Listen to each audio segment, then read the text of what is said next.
Ladies and gentlemen, now it's 6 o'clock and we are ready to start second session for today.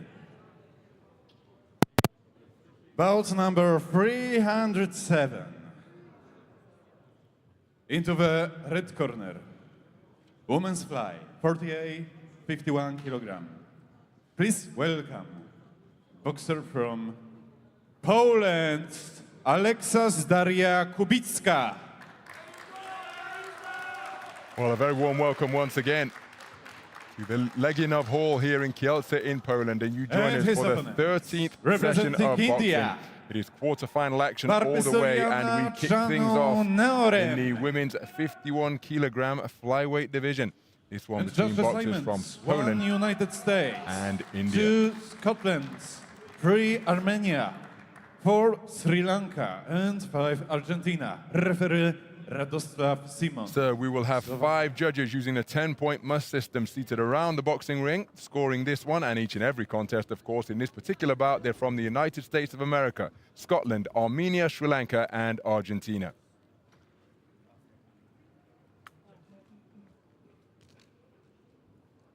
There is the Polish boxer, KUBICKA, 17 years of age, the reigning European Youth Championship gold medalist at 51 kilograms.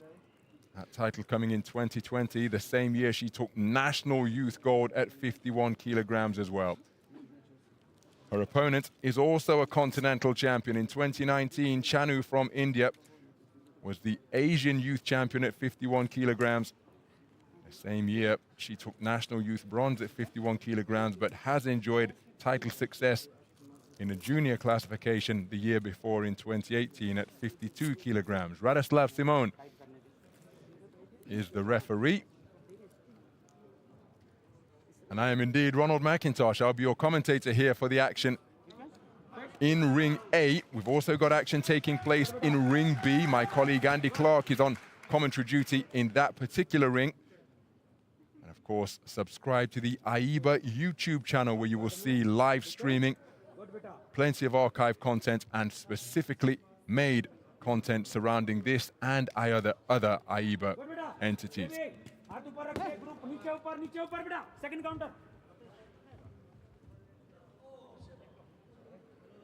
Round 1. Well, what a contest in prospect here. 2 continental queens facing off in the quarter-final stage of the 51 kilogram flyweight division. The boxer wearing red is KUBICKA, the 17-year-old competing in her 3rd bout here of Kielce 2021, and she has been absolutely outstanding so far. Poker face invariably etched over her visage as she scores with a hard left hand to the body, but she's warned for punching incorrectly with the inside part of the glove rather than the knuckle part of the glove. Her opponent is 19-year-old Babyrojisana CHANU from India.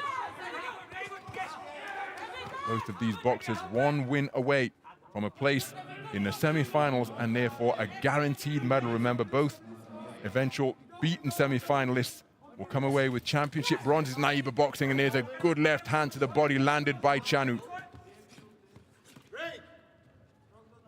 CHANU producing a 2nd round stoppage in her round of 16 contest, and look at the quality and evidence here. Absolutely terrific trade-offs with KUBICKA being driven back towards the ropes. That stoppage coming at the 134 mark as she scores with a right hook to the body and then left upstairs, but KUBICKA comes back with her own right hand counter, the final shot in that exchange.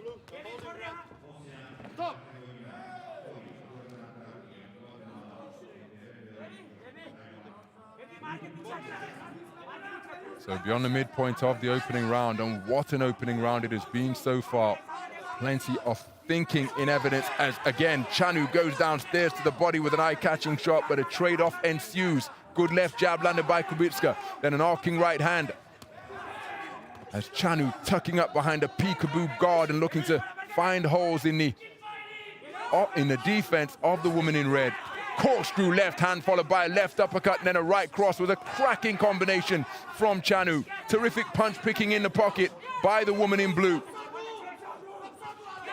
Terrific left with a corkscrew, scored by KUBICKA.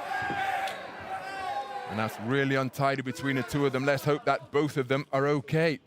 But the quality in evidence here and the inside work is absolutely wonderful to behold.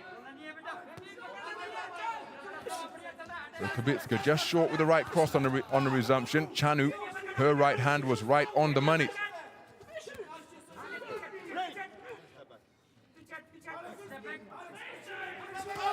Good right hand landed by CHANU after she scored with a left jab, but she didn't step back, and that's why she was able to use quick feet to close the distance so effectively. Terrific action in our opening bout of this 13th session of boxing. What a contest we have on our hands here. CHANU's work in the pocket was notable indeed. How will the 5 scoring judges see this one? 4-1 split in favor of the woman in blue. Make no mistake, KUBICKA in that contest, in that round, every second of the way.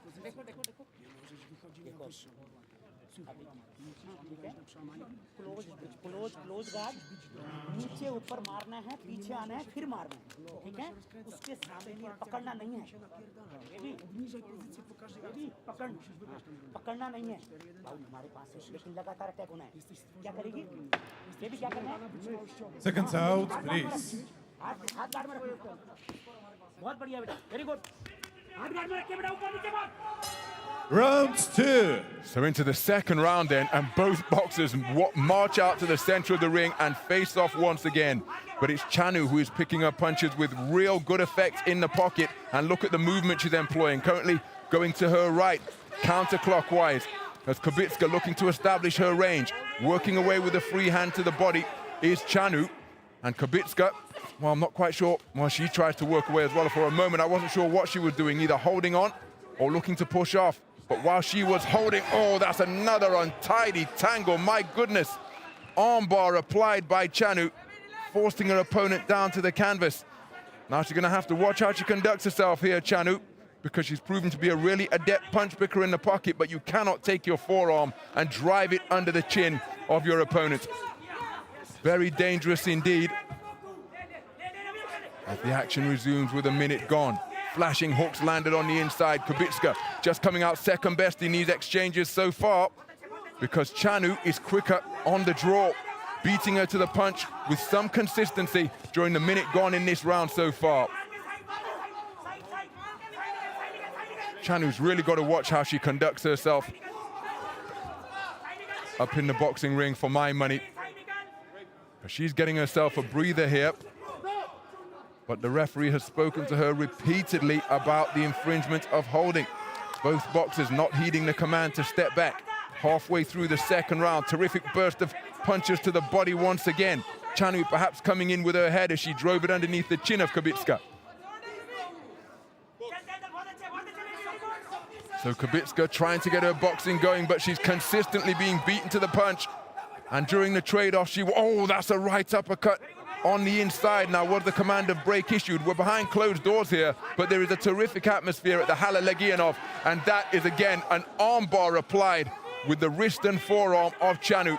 She's a rough customer at close quarters, and she is walking at the margins, operating at the margins of the rule book for my money.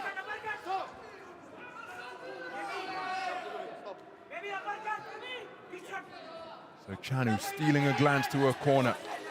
40 seconds to go. Up with the head once again comes the more compact figure in blue.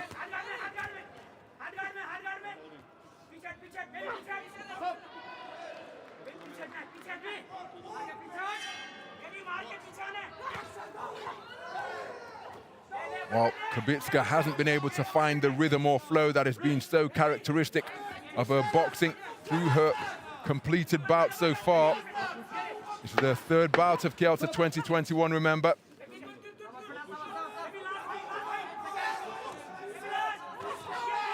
Good left, right landed by KUBICKA, but it was countered immediately by CHANU, and I feel that her marauding, swarming tactics were enough to give her the edge in that round, but what say the 5 scoring judges? And there is confirmation of a clean sweep, so CHANU leading 20 points to 18 for 4 of the 5 scoring judges. The home boxer, the Polish boxer, Aleksa Kubickka, needs an enormous final round, but she hasn't been able to find her rhythm or range with any type of consistency through the completed 2 rounds so far.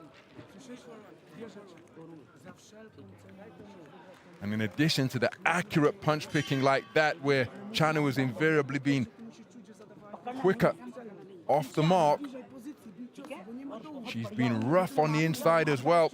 Has the boxer in blue, further disrupting the flow of Kubickka. Kubickka no stranger to those tactics herself, but she perhaps has met her match in terms of the art and perhaps Round 3. darker arts of infighting. Oh, terrific right cross by CHANU. Looked for a corkscrew left, that was blocked, but the subsequent right hand did get through. CHANU consistently dipping with her head beneath the chin of Kubickka, as she looks to bury her head onto Kubickka's sternum and just burrow away with punches to both body and head. Good left hand landed twice by the woman in blue. She switches southpaw, presenting a different look, and as she switched back orthodox, she scored with a left hand. It really is a physical contest, this one. Remember, the winner progressing through to the final 4 and a guaranteed medal. And what an accomplishment that would be for both of these boxers. They've earned their place at this quarter-final stage of the tournament. Kubickka would love to occupy the medal rostrum here at her home World Championships, but she's got her hands full here with this little buzzsaw of a boxer from India. Switching southpaw once again, terrific right hand to the body, then brings a left hook upstairs, the head into the face of Kubickka. And again, she's been doing that, maybe not as blatantly, but it's been a tactic she's employed as she lands with an arcing right hand and then a left hook as Kubickka trying to find her range. There's the same tactic once again. It's beneath the chin, but that's been happening all contest long. A characteristic of the swarming, effective aggression produced by CHANU. Kubickka with her best shot of the entire contest a few moments ago. A looping roundhouse right. Clock not on the side of the boxer in red. She needs a massive final round as the head drives into the woman in red once again. And Radoslav Simone really reading the riot act, and I don't think that CHANU is going to be able to employ that tactic anymore. She lands a snaking left hand on the resumption. Kubickka looking to free her hands and firing hooks desperately from both flanks. Her exertions audible from our commentary position ringside here. CHANU looking for a right hand to the body, snaking left from the woman in blue is off the mark. And noticeable that she's keeping her head out of danger's way here now. Not putting it on the sternum of the woman in red, but holding it to the side. After that stern talking to by Radoslav Simone.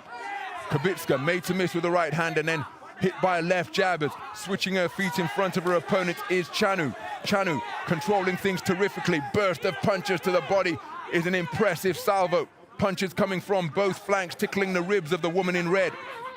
And working away with punches to the body once more.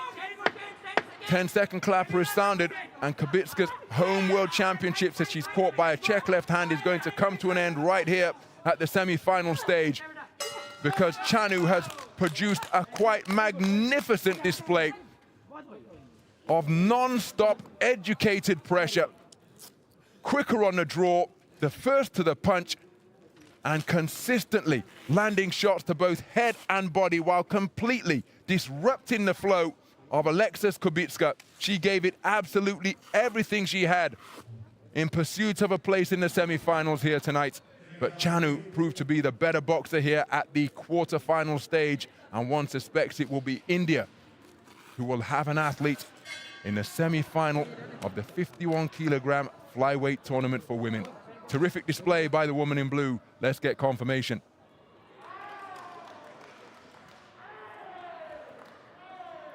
Ladies and gentlemen, the winner of this bout by unanimous decision is the boxer from the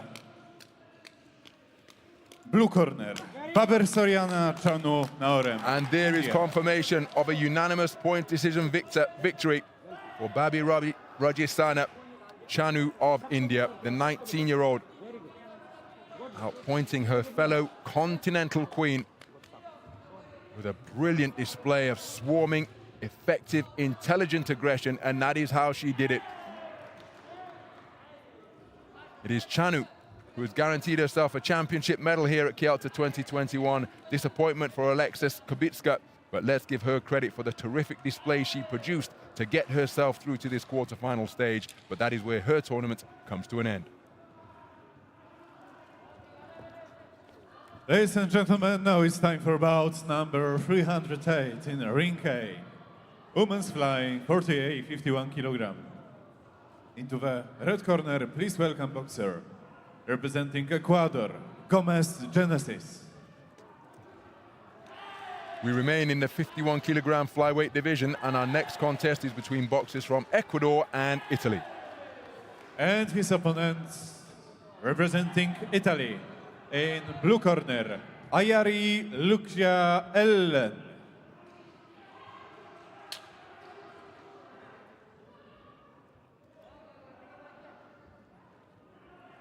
Judge assignments: 1 United States, 2 Kyrgyzstan, 3 India, 4 Czech Republic, and 5 Hungary. Referee. Here then the judges who will score Mongolia. this contest. They come from the United States of America, Kyrgyzstan, India, Czech Republic, and Hungary. Well, there is Genesis GOMEZ preparing for her second bout of Kielce 2021. Won the 2019 National Youth Selection Tournament at 51 kilograms to assure her place here on the Ecuadorian national team at the World Championships. Lucia Elen AYARI is the 2020 National Youth Champion of Italy in the 51 kilogram flyweight division, and she's a two-time European medalist in the junior ranks at 50 kilograms, taking a silver in 2018 and followed that with a bronze a year later. Our referee is from Mongolia, and we are just moments away from the start of action to find out who will be going through to face off against CHANU at the semi-final stage of the women's 51 kilogram flyweight division.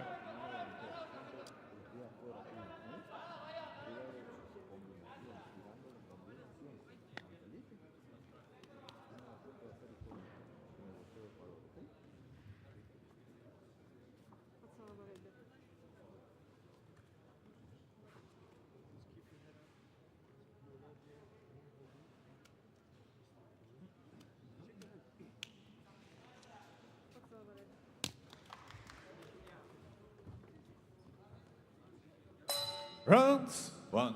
Well, this promises to be quite a contest between two very skillful boxers, but they go about their trade in different ways. The orthodox boxer wearing red is the Italian athlete. Her opponent wearing... So it's the Ecuadorian wearing red, that's a southpaw, Genesis GOMEZ. The Italian is wearing blue, that is Lucia Elen AYARI. Genesis GOMEZ, the southpaw, produced a first-round stoppage in her previous contest with her swarming, effective aggression. Lucia AYARI, a unanimous points decision victor, to book her place here at the quarterfinal stage. And you see AYARI up on her toes, using the space of the boxing ring and picking off the advancing boxer in red with straight shots. GOMEZ looking to get into the pocket. Bobbing and weaving in front of her opponent is GOMEZ. AYARI thought about unloading a right hand, but didn't fully commit to the shot.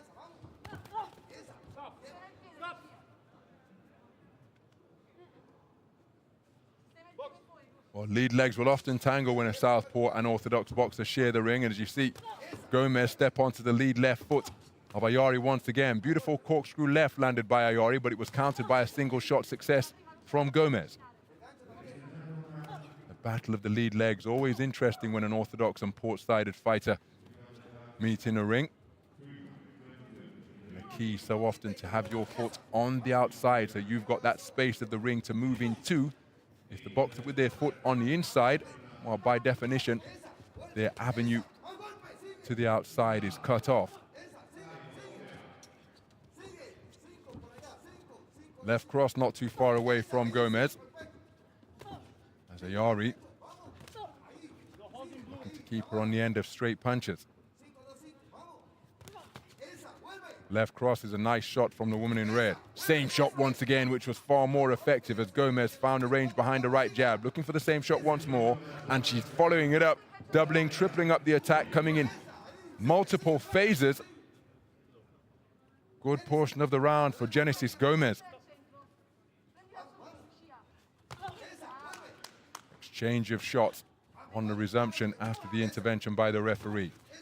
So GOMEZ increasing the pressure over the front foot, and AYARI just not able to find the room for her punches. She's trying to get her straight shots away off the back foot, but GOMEZ, her swarming aggression was making it difficult. There's a nicely picked right cross by the woman in blue.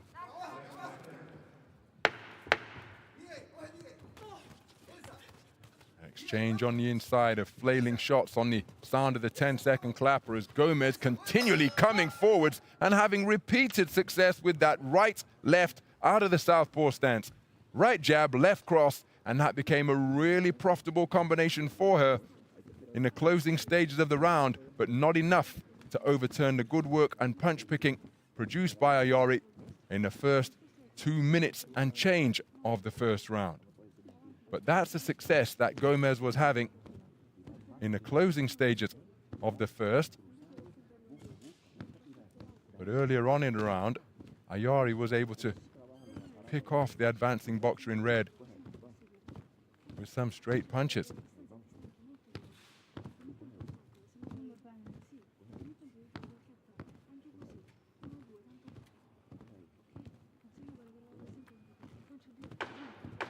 Seconds out, please.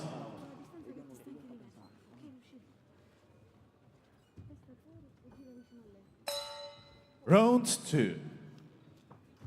So into the second round then. First round taken on a 4-1 split in favor of the Italian boxer wearing blue.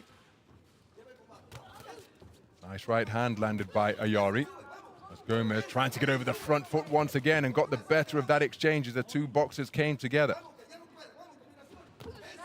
Genesis GOMEZ, one of 2 women on the Ecuadorian boxing team. They're 4 strong in total because they've got 2 men on the squad as well. Italy, represented by 8 women and 7 men in their 15-strong contingent. Terrific punch picking once again from the woman in red.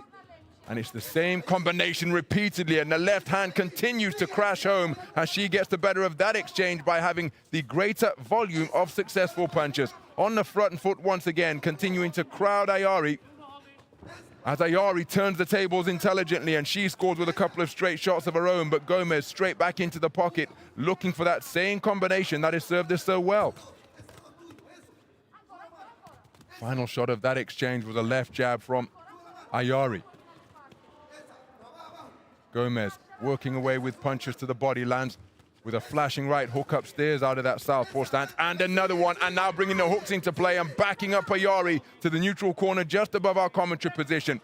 GOMEZ continuing to turn up the pressure and walk down her opponent, unloading to both body and head. Make no mistake, AYARI is having some successes of her own, but this isn't just naked aggression from GOMEZ, it is educated, effective aggression. Now back beyond punching range, AYARI looking to establish her lead left hand. She lands a terrific straight cluster of punches as the 2 boxers come together in the space of the ring. Minute to go in what has been a keenly contested second round so far. And now AYARI, instead of using her legs and the space of the ring for that previous portion of the round, was content to hold her feet and stand her ground. She was backed up once again, but now she's choosing to stand and trade off in the space of the ring once more. It's producing some terrific action, but GOMEZ's shots appear crisper. And you see AYARI has that habit of swiveling her head when she's out of punching range. And perhaps, well, they just seem to be landing more solidly, do the shots of GOMEZ, swiveling her head up on impact more than GOMEZ's head is turning from the scoring punches of AYARI. So closing seconds of the second round. And the momentum that was established by GOMEZ at the closing stage of the first has been continued here in the second for my money. And it's that shot, the left cross, which has been really profitable indeed. And here's confirmation that she takes it on a 3-2 split, so it's all square for 4 of the 5 judges as we go into the final round. Practically nothing between these two boxers. After 6 completed minutes of action, Genesis GOMEZ consistently getting into the pocket and finding the range. With her left cross in particular, there was a change in tactics from AYARI, because at one portion of the round, she elected to stand and trade off with the woman in red. So who will be able to implement the instructions of their corner during this final 3-minute session?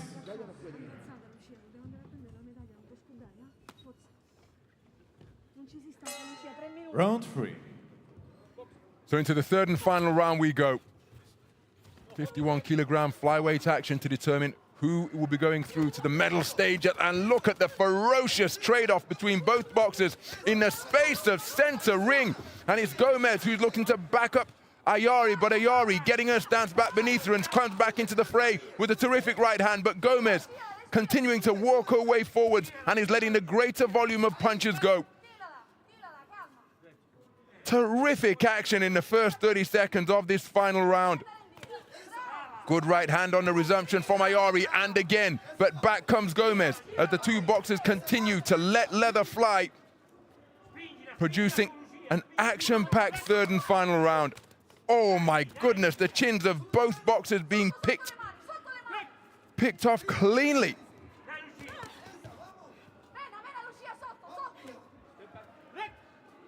So as much respite as we've had in the entire contest as they get straight back to arcing punches on the inside once again. Uppercut being brought into play by AYARI.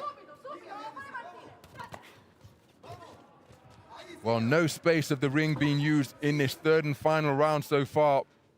You could contract the ropes massively, and these boxers would still have space around them because they're just standing in the space on top of the logo and testing the chins of one another. There's a blistering left cross from GOMEZ, looking for the same shot once again. AYARI comes back with her own backhand. The two boxers momentarily beyond punching range before they step back into the pocket and let shots fly once again. GOMEZ looking to close the gap. AYARI standing her ground. She's being subjected to 1st and 3rd boxing through that previous coming together. Now AYARI up on her toes for the first time in round 3. Both boxers leaving it all in the ring in pursuit of a place in the medal stages of Kielce 2021. It's CHANU, the Indian boxer, who awaits in the semi-final. And she too capable of terrific punch output, but what a right hand on the resumption landed by AYARI, and then a right left with shots landing from down by her knees, and then another right hand landed by AYARI. GOMEZ going for it, but she's been picked off by some clean shots. She's aware of that, and she gets through with 2 punches of her own. But AYARI getting the better of the previous 15 seconds or so. What a 3rd and final round. Remember the context of this contest. It is all square for 4 of the 5 judges. That waistband needs some attention because it must be visible to help the referee determine whether a blow is fair or foul, hence the expression below the belt. It's not just a fashion accessory, it's a crucial part of AIBA boxing.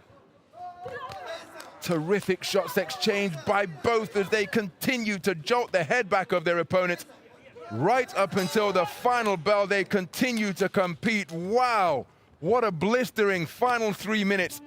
In the 51-kilogram flyweight division, the contest was all square for 4 of the 5 judges with 2 rounds in the book. And in the 3rd and final round, it's as though they said, okay, let's see who's going through to the medal podium. And they met one another head on with plenty of skillful punch picking. It was anything but a free swing up because the shots were correct and they both found success repeatedly. Who will be going through to the medal podium here at Kielce 2021?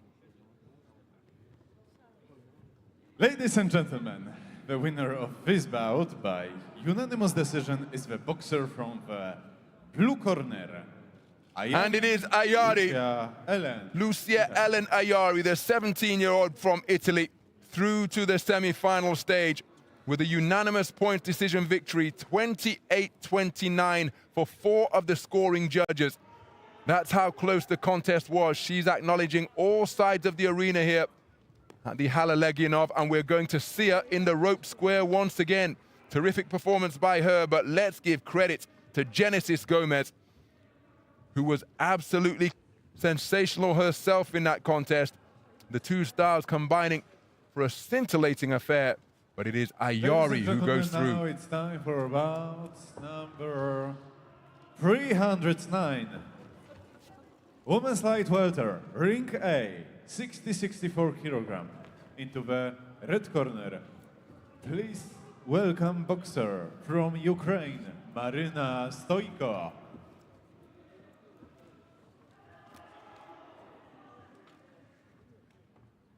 And his opponent, representing Russia, in blue corner, Azaliia AMINEVA.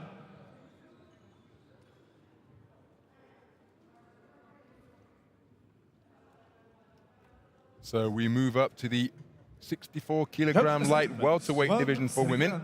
To Argentina, 3 And Italy, we have got boxers 4 Uzbekistan, and 5 India. from Ukraine and Referee Russia contesting this one. Here are the 5 scoring judges who will be the arbiters of the 64-kilogram light welterweight bout. They're from Sri Lanka, Argentina, Italy, Uzbekistan, and India.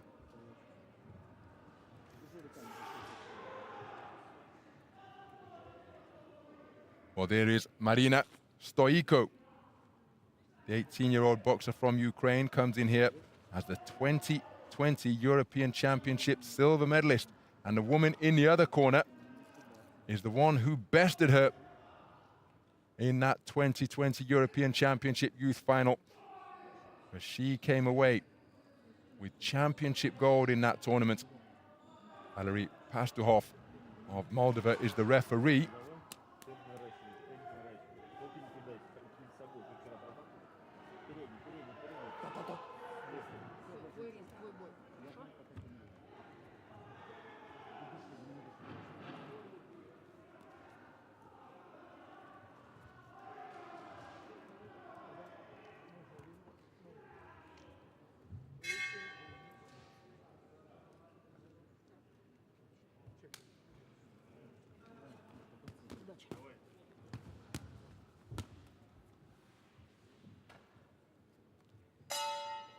Round 1. So we're underway then.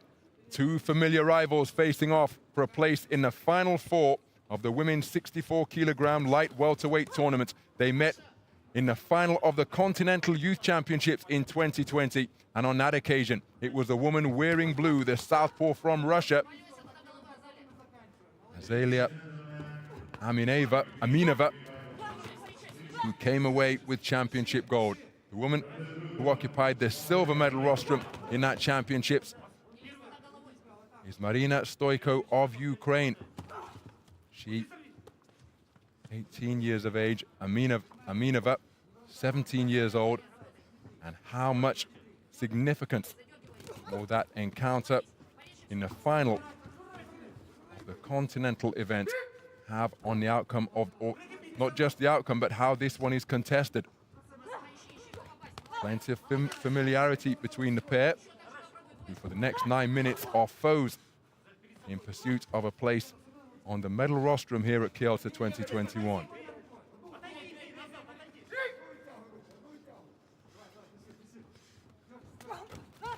Looking for a left cross out of that southpaw stance is AMINEVA.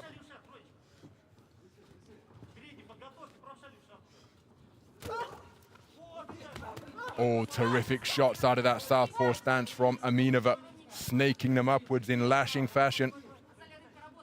STOIKO remaining on her toes, and she takes another corkscrew right hand from the southpaw in blue.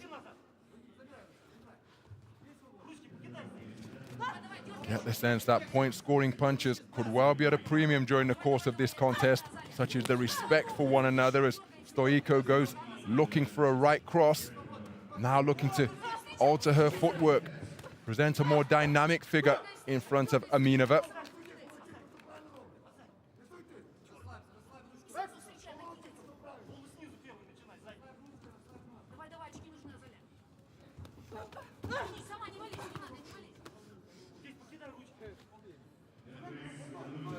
So the referee allowing the two boxers to work away, but neither of them taking the opportunity to do so. Instead, they're just content to waltz around the ring. There's a nice left hand landed by AMINEVA once again. That's a telegraphed left hook fired by STOIKO, easily evaded by AMINEVA, who just skipped off to her left. AMINEVA punching from beyond range at the moment, and she's not keeping the attack going to get in range with subsequent shots that she may let go.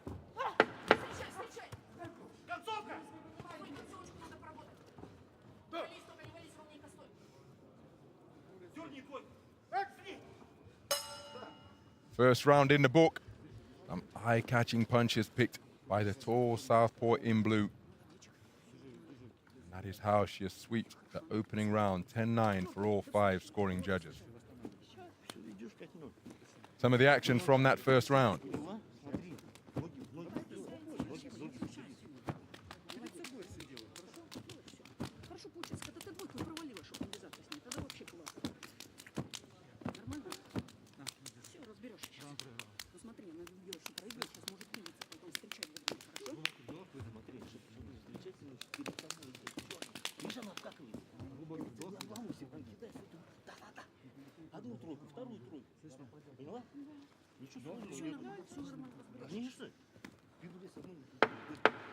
Seconds out, please.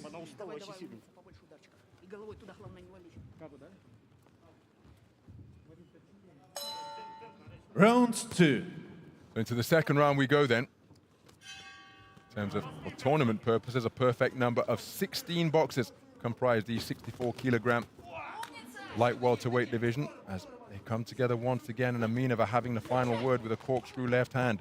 STOIKO, to her credit, having conceded the opening round, trying to up the work rate. Not afraid to get physical with her opponent, but that, of course, against the rules.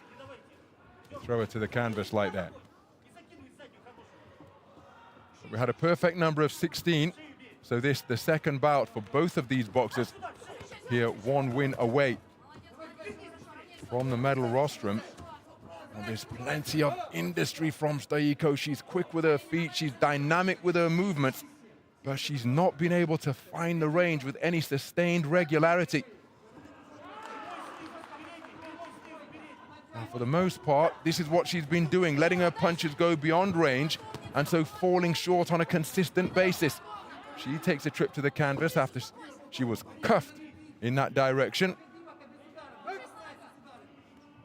STOIKO prevailing in a very hard-fought contest, a 3-2 split in a round of 16. She landed a good single shot there, but it was 28-29 across the board as she outpointed the woman from Kazakhstan, Maryna Ayupova. Far more straightforward affair in terms of a unanimous points decision win for AMINEVA at the expense of Miriam Tomasoni of Italy. Terrific punch picking once again by AMINEVA to catch the advancing boxer in red. Well, you've got to hope that with these repeated trips to the canvas that nobody gets hurt.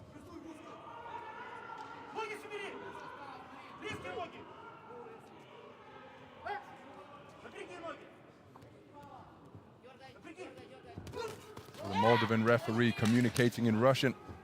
These boxers from Ukraine and Russia.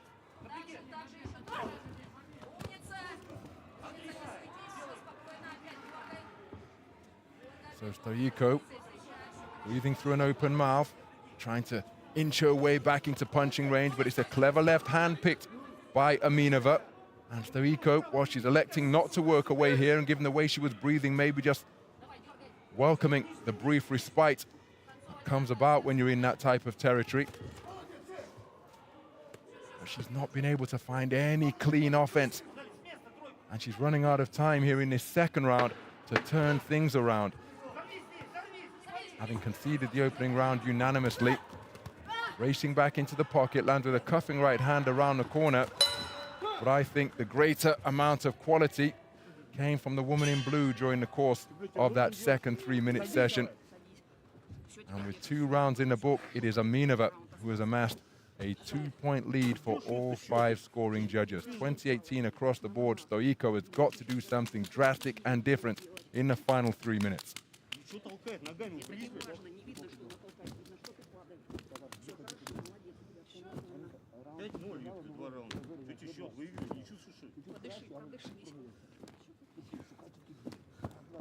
The Russian corner working on AMINEVA, furiously flapping that towel to give her a cold shower of spray along with a cool breeze.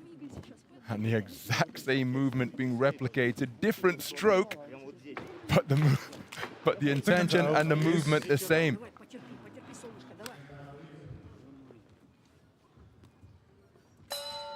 Round 3. So we go into the 3rd and final round. And STOIKO of Ukraine, the woman wearing red, needs an enormous final 3 minutes here.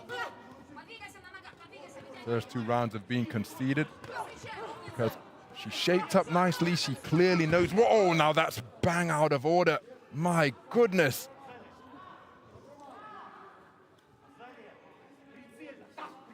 That was a violent throw to the canvas by STOIKO. I said, despite their familiarity, these two are going to be anything but friends for the next 9 minutes, and so it is proving. Illegal maneuvers like that produced by the woman in red. So a minute gone in the 3rd and final round. STOIKO continues to come forward, but again, she hasn't been able to find the range throughout this contest so far. And it's really untidy, this one. Again, we can only hope that nobody suffers a twisted limb.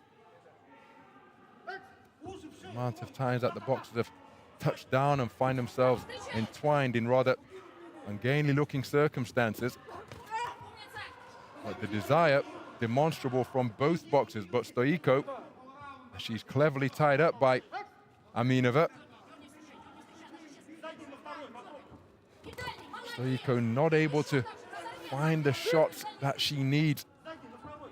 And now, with more than half of the round gone, I think she's in the realm of requiring an RSC or KO to get her hand raised in this one. But AMINEVA not presenting that opportunity.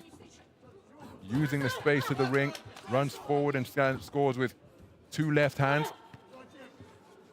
And STOIKO just hasn't been able to get to grips with the tall southpaw style of AMINEVA.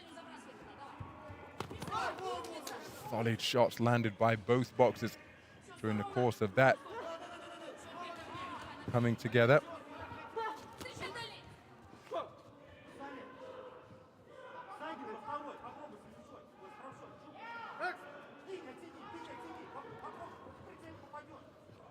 Well, the clock continuing to elapse in this 3rd and final round, and STOIKO hasn't been able to do anything discernibly different in this 3rd and final round. She's been dogged in her pursuit of victory. She walked into a hard left hand there to the body. She's coming forward once again. But from the opening round through to here, the 10-second clapper of round 3, the contest has followed a rather predictable pattern. And STOIKO stuck in a groove to a certain extent, and it wasn't a groove which produced any victories over the course of the 3-minute rounds for my money.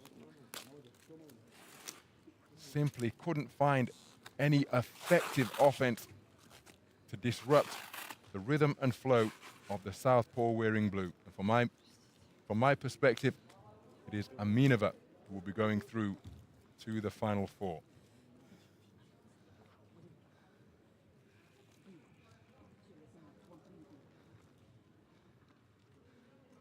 Ladies and gentlemen, the winner of this bout by unanimous decision is the boxer from the blue corner, Azaliia, AMINEVA, Russia. So it's AMINEVA who goes through to the semi-final stage, a unanimous point decision victor, taking all of the 3 rounds for 4 of the 5 scoring judges.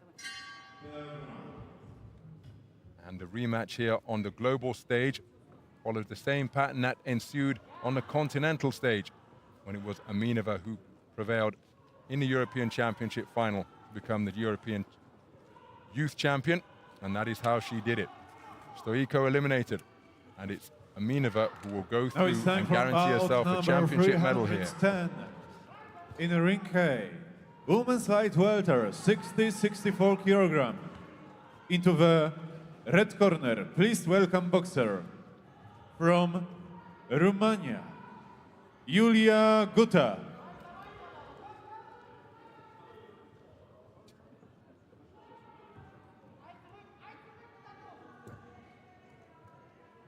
And his opponents, representing Poland, Wkitoria Agnieszka TERESZCZAK. So we remain in the 64 kilogram light welterweight division for women, and this one between boxers from Romania and India, Poland. 2 Armenia, 3 Ukraine, 4 Slovakia, 5 United States. Referee Ravi Rai, Scotland. Here then the judges who will score this one to see who will join AMINEVA in the semi-final stage. They come from India, Armenia, Ukraine, Slovakia, and the United States of America. There is Iulia GUTA, 18 years of age, comes to the boxing ring with consecutive national youth titles under her belt in 2020 and 2019. Took the light welterweight title at 64 kilograms last year, and in 2019 was the welterweight champion. She participated in the European Youth Championships. Her opponent in the blue corner, Wkitoria TERESZCZAK, is the 2020 national youth champion here in Poland in the 64 kilogram light welterweight division. Second bout of the tournament for both of these boxers. It was a unanimous point decision win over Nina Radenovic of Montenegro, as Ravi Rai from Scotland, the referee, checks the equipment. GUTA demonstrating hard punches during the course of that contest. And it was a unanimous points verdict for TERESZCZAK over Kristina Vaklavikova. Bring her through to the final 8 of this light welterweight tournament.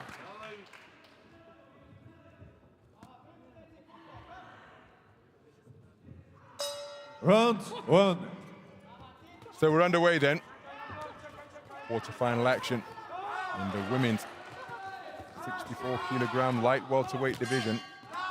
And on the back foot is Iulia GUTA, but she's spearing out stiff, straight punches, trying to neutralize the aggression of TERESZCZAK, who's looking to walk her down. And look at these exchanges to both body and head in the opening 30 seconds of this bout. Cracking right hand off the back foot from GUTA. TERESZCZAK continuing to look to mow down her opponent. But GUTA, look at that right hand cocked, and she brings it through, partially blocked, but it's certainly heavy, the backhand that she possesses, as I alluded to in her previous contest. She's trying to turn it around the corner now, catching TERESZCZAK as she was looking to unload with her own straight punches. GUTA really planting her feet into the canvas and getting leverage on her shots, particularly that backhand, continuing to bomb away with it. TERESZCZAK edging forwards behind her left jab.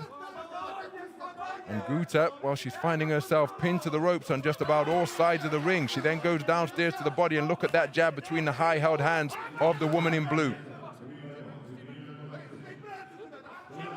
Well, that an illegal tactic, of course. But if you're GUTA's team, I'm sure they're going to say, well, that's a jab. And she is pulling the trigger rather than using it just to hold out there like a broom handle. While the turtle shell defense being erected by TERESZCZAK is catching many of these shots on her gloves and forearms, but some of them are getting through. And perhaps as important as anything else, while she's tucking up and covering up, she's not able to land with her own offense.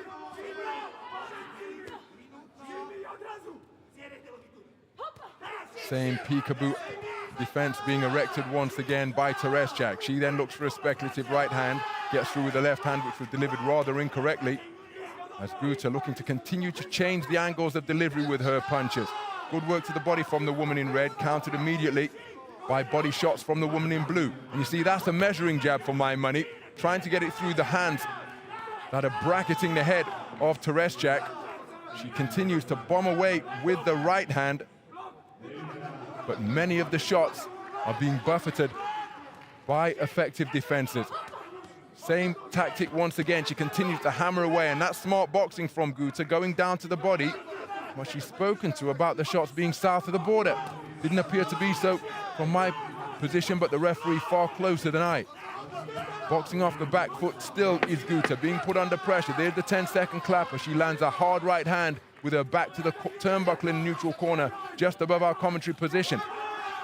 Right hand success from TERESZCZAK. Well, TERESZCZAK on the front foot for the entirety of that first 3 minutes, but she didn't really let her hands go with any consistent effect, and that is why she's conceded it 10-9. Well, excuse me. It was TERESZCZAK on the front foot, and she's been given it 10-9 across the board. So all of the judges favoring the work of the woman in blue. Effective peekaboo defense erected. And her aggression deemed to be effective against Iulia GUTA. So it's proving to be a clever tactic to tuck up tightly and walk her opponent down. Iulia GUTA continuing to try to pick off her opponent. And I thought between the shots that were blocked, she was able to have some success. Round 2. But she's conceded the opening round across the board, has GUTA, and she goes back to the same tactic immediately. Pecking and poking with that left hand, but some of those shots are scoring blows for my money.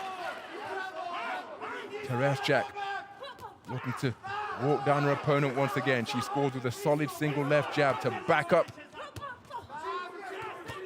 GUTA. GUTA looking to drop down with shots to the body. Hard left hand dug in from TERESZCZAK. But again, that's the perfect example of how these shots are being repelled. Defense proving to be very secure indeed for many of these punches that GUTA is letting fly. That blocked by the left glove, as was that one. And perhaps that is why the judges favored the work of TERESZCZAK in the opening round. There's an educated left hand from GUTA. So can GUTA find some accuracy to penetrate the defenses of TERESZCZAK, who continues to come forward behind high-held gloves, and then when she gets into her own punching territory, letting her hands go to both body and head. Good work to the body by both boxers.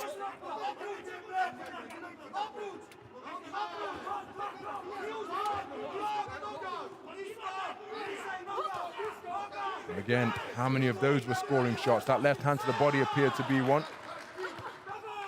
That right hand got behind the left glove of TERESZCZAK from GUTA. Well, it's going to be down to GUTA to find some variety here, some accuracy. Because look, it's the same thing once again. Was that final right-hander scoring shot? Seemed to be to me. But the preceding jabs are just being caught on the gloves. Was that a scoring shot with a looping roundhouse right? Solid right cross, the best shot of the entire contest, landed by TERESZCZAK, snapping the head back of GUTA.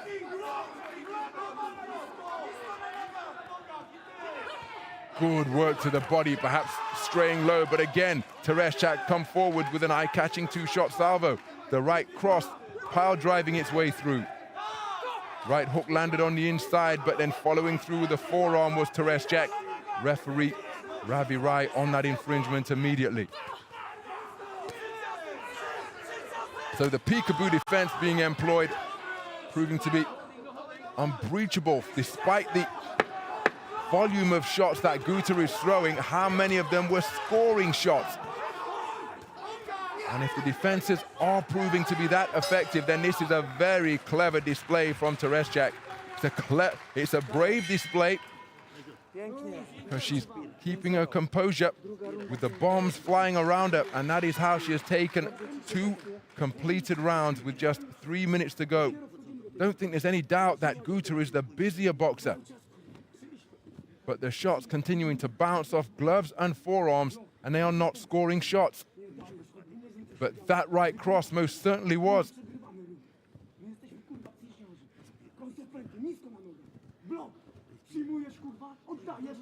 So what can GUTA do differently to try and breach this woman's defenses?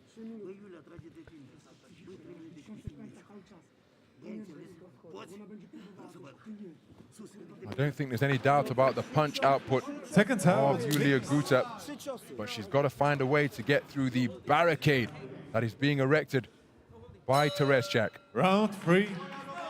So into the third and final round then, and the familiar posture adopted once again. TERESZCZAK with high held hands, and that's good work from GUTA. She went down to the body to bring the hands down, and then she was able to score with a single shot to the head. But she needs a massive third and final round here. Good work to head and body from TERESZCZAK. And why GUTA needs a big third round is that she has conceded the first 2 rounds for all 5 scoring judges, down by 2 points with just 2.5 minutes to box now. Good work to the body by TERESZCZAK. GUTA nudging away with the left hand, but neither boxer working away in the final stages of that clinch. Nice check left hand landed by GUTA.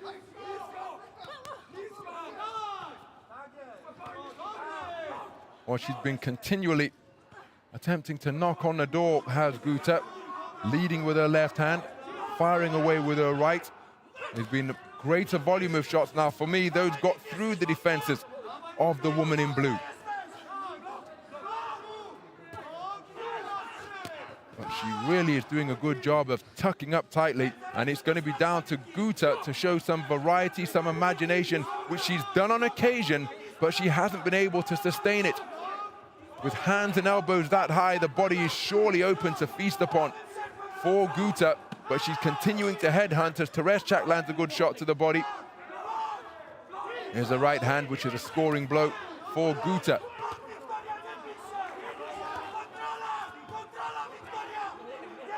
So beyond the midpoint of the third and final round, GUTA trying to find holes in the defense now. But you have to credit the composure of TERESZCZAK, who's remained cool under fire as she takes a solid left hand, comes forward and walks into a right hand, but gets through with a shot of her own. Left hand turned into the body. Exchange of shots with the action in the neutral corner.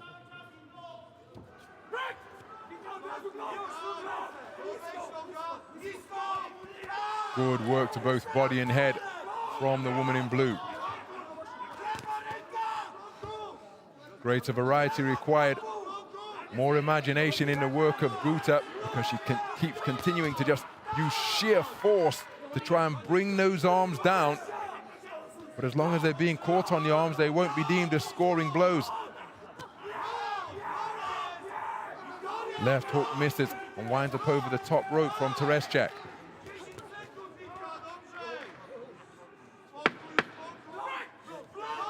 So closing seconds of the third and final round, TERESZCZAK driving her opponent backwards. And a very good round of boxing produced by the woman in blue. Clever display where she was able to repel most of the shots with a very secure set of defenses. GUTA landing heavy clean punches on occasion. I thought some of them even breached the defenses of TERESZCZAK, but TERESZCZAK producing a performance which is going to take her through to the medal podium. Not able to produce the big round she needed. GUTA. It will be TERESZCZAK who progresses on a unanimous point verdict. Ladies and gentlemen, the winner of this bout by unanimous decision is the boxer from the blue corner, Wkitoria Agnieszka TERESZCZAK, Poland. So Wkitoria TERESZCZAK absolutely delighted. A very clever display indeed to take all 3 rounds for all 5 judges. There was plenty of industry from Iulia GUTA, but perhaps not the imagination required to breach the turtle shell defense. That TERESZCZAK tucked up behind. She goes through to the medal stages here at her home championships, and she will face off against the 2020 European Youth Championship gold medalist Azaliia AMINEVA in the final 4. That's how TERESZCZAK did it.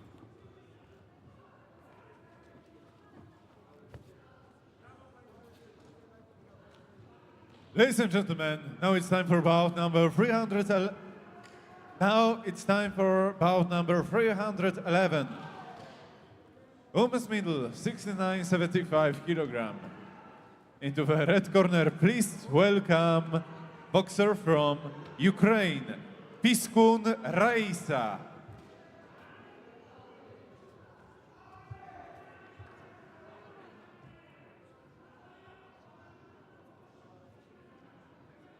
And his opponent, representing Uzbekistan, Rusmetova Sokiba.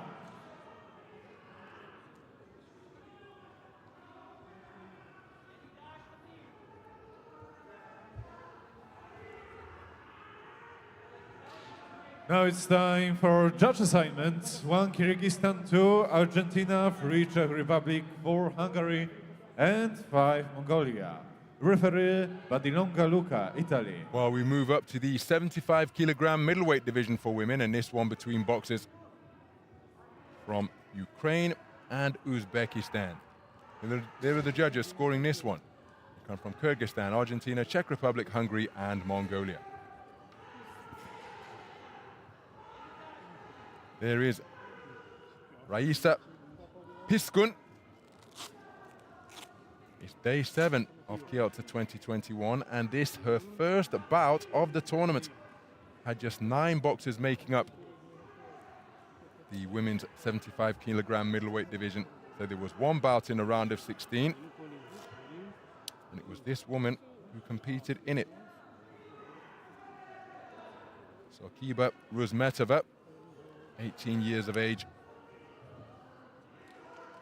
She prevailed in a points decision win here to get herself through to the quarterfinals.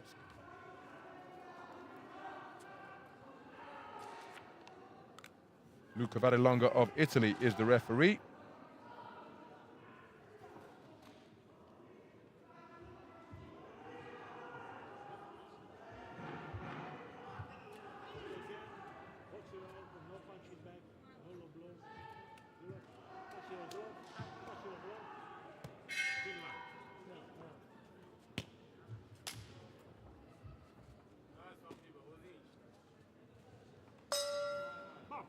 Round 1. So we are just a potential 9 minutes away from seeing who will go through to contest the 75 kilogram middleweight semi-final between boxers from Ukraine and Uzbekistan. And the southpaw wearing red is a Ukrainian boxer, but the woman looking for that big backhand is Sokiba Rusmetova of Uzbekistan.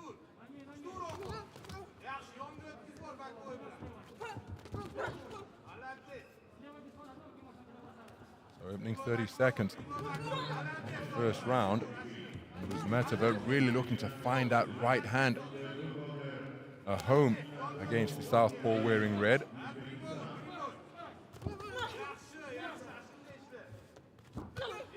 Solid left hand landed by PISKUN. She really is gritting her teeth and coming forward with aggressive intent, but she walks onto the end of a right hand there, and it brings about a standing count. Terrific punch picking from Rusmetova. So a standing count issued, remember, a maximum of 4 standing counts permitted in AIBA youth boxing, and it brings about a second one that fused a lot of punches. PISKUN not paying any attention to defense as she goes in search of effective offense, but she's been walked into punches repeatedly. 2 standing counts already, and another right-left on the resumption, and that is it. What a blistering display by Sokiba Rusmetova, the 18-year-old from Uzbekistan. bombing her way into the semi-final stage with a first-round stoppage, accurate punch picking, and not allowing PISKUN of Ukraine to get into the contest. PISKUN was looking to trade off, but it was the accurate, hard shot selection of Rusmetova that takes her through to the final four and the medal stages.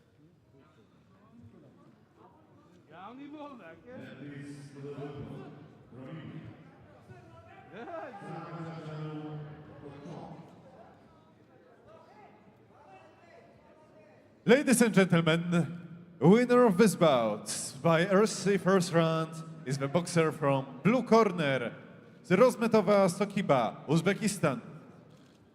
So Sokiba, Rozmetova, a first round stoppage winner at the 137 mark of round number one. She came out blitzing with the more accurate punches. They were solid as well, for about 2 standing counts, and that is how she has progressed through to the medal stages of the women's 75 kilogram middleweight division. A sensational performance by her.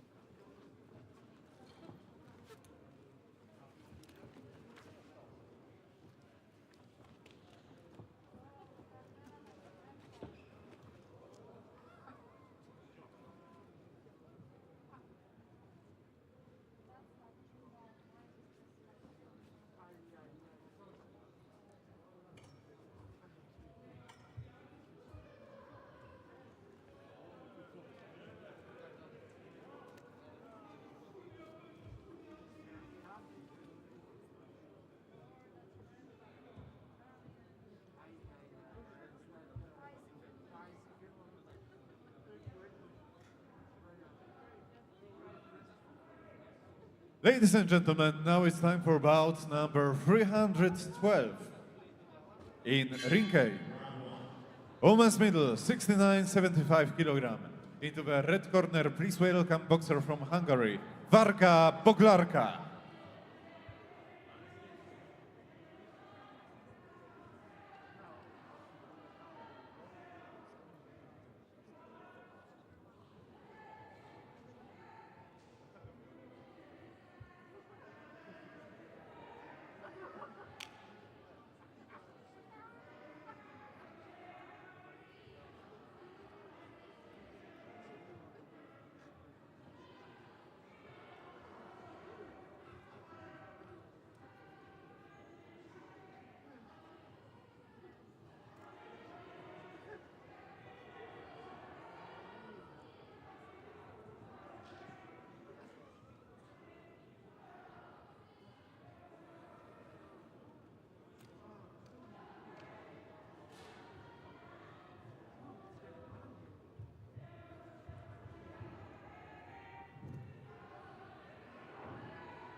And his opponent representing Kazakhstan in blue corner, Dana.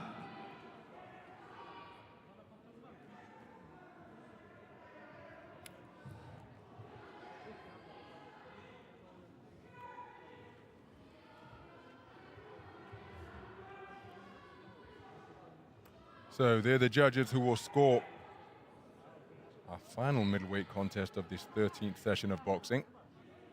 They come from Ukraine, United States of America, Sri Lanka, And judges Mongolia, One and Scotland. Ukraine, 2 United States, 3 Sri Lanka, 4 Mongolia, and 5 Scotland. Referee Hamidov Alexander, Uzbekistan.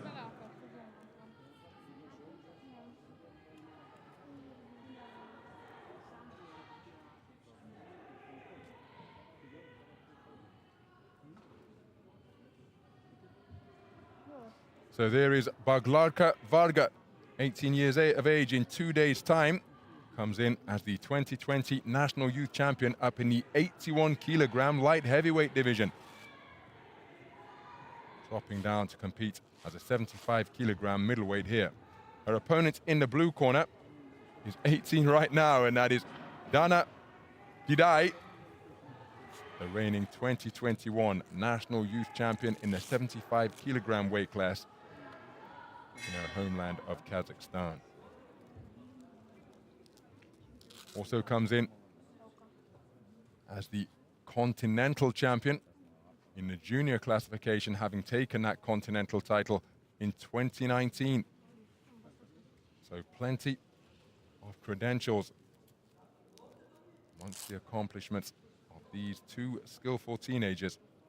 And they're looking to see who will go through to face off against Stoikiba Rusmetova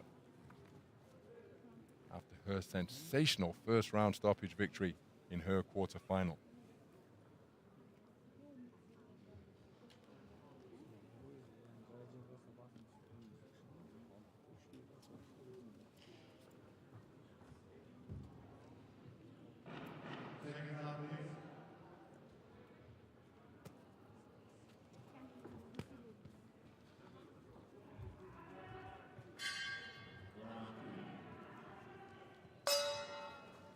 Round one. So we're underway then. Boxers of contrasting statures facing off in this second semi-final, and hooks crashing around the corner from both flanks from Didai, getting inside the longer arms and longer reach of VARGA and having terrific success, as with those hooks there, my goodness, no 8 count forthcoming, but the woman in red in danger of being overwhelmed in the first 30 seconds. What a blistering start as another right hand crashes home from Didai. Swarming aggression of the most effective variety from the Kazakh boxer. VARGA looking to find the range, and she did get through with a left-right combination, but she's being outpunched and in danger of being run over by Dana Didai from Kazakhstan. Solid right hand over the top once again, and another one. No standing count, and for the first minute, well, VARGA had been put under consistent, sustained pressure. Trying to drop down to the body, but the shot may have been low from Didai. As another jolting up jab spears home for Didai. Oh, that's a beautiful right hand. Bought it from behind her back, but it still found the range. Halfway through, and this is a display of terrific punch picking from Didai of Kazakhstan. Solid right hand once again, catches VARGA, her chin propped up in the air. She's looking to get through with big backhands of her own now, and did find the range. Well, surely they won't be able to maintain this type of tempo through the 3 3-minute rounds. But if their chins continue to be checked like this, particularly that of VARGA, who is cracked again by an almighty right hand, followed by a left hook, and another left-right success.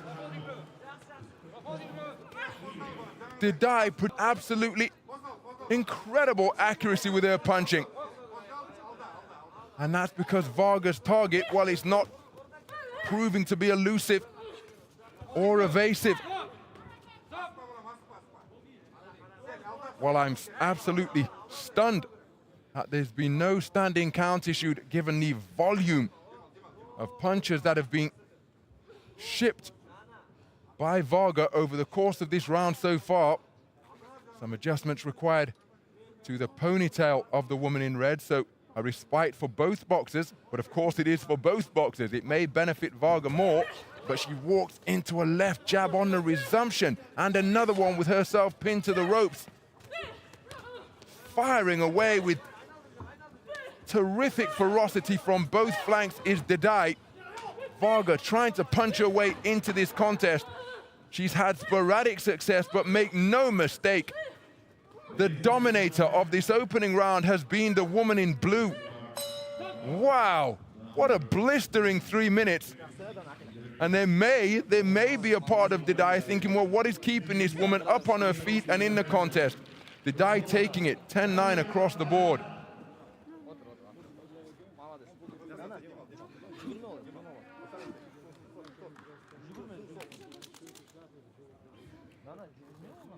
While Varga was trying to establish her jab, but once it was in mid-range and her jab wasn't straight, while Dadai just continuing to land shots like that. Flush right hands out of the orthodox stance. No standing count issued during the course of that first round.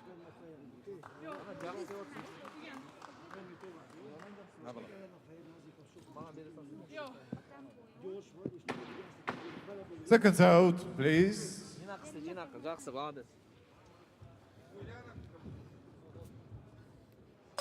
Round 2. So into the second round then. Dadai enduring a trip to the canvas after a tangle at the start of the second round. Well, it's an exchange of backhands, both boxers getting through with right hands, trying to use good foot movement both left and right. Now is Dadai changing the angle. Varga remaining dogged in her pursuit of the woman in blue, but she's content to give up all of her assets of height and reach. And again, there's an exchange, but the first and final word going to the woman in blue.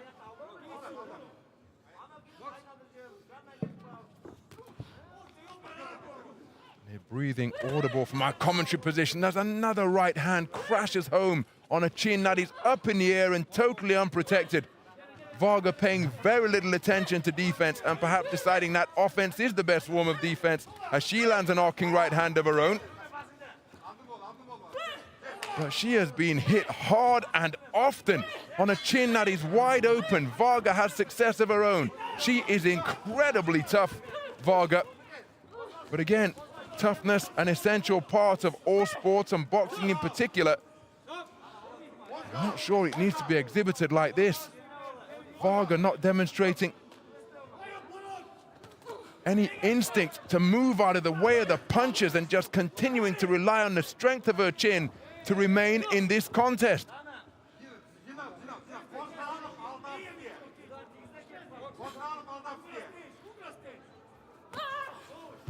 Well, Dadai has let an awful lot of punches go. Her shot's becoming slightly less crisp as she takes a left hook around the corner.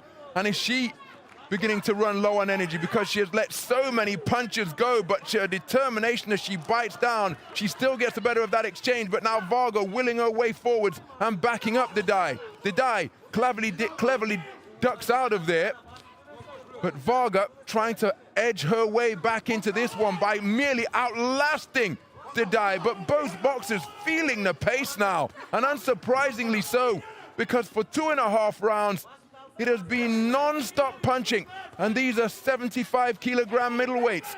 Absolutely extraordinary punch output as Varga lands with a hard right hand, and another one.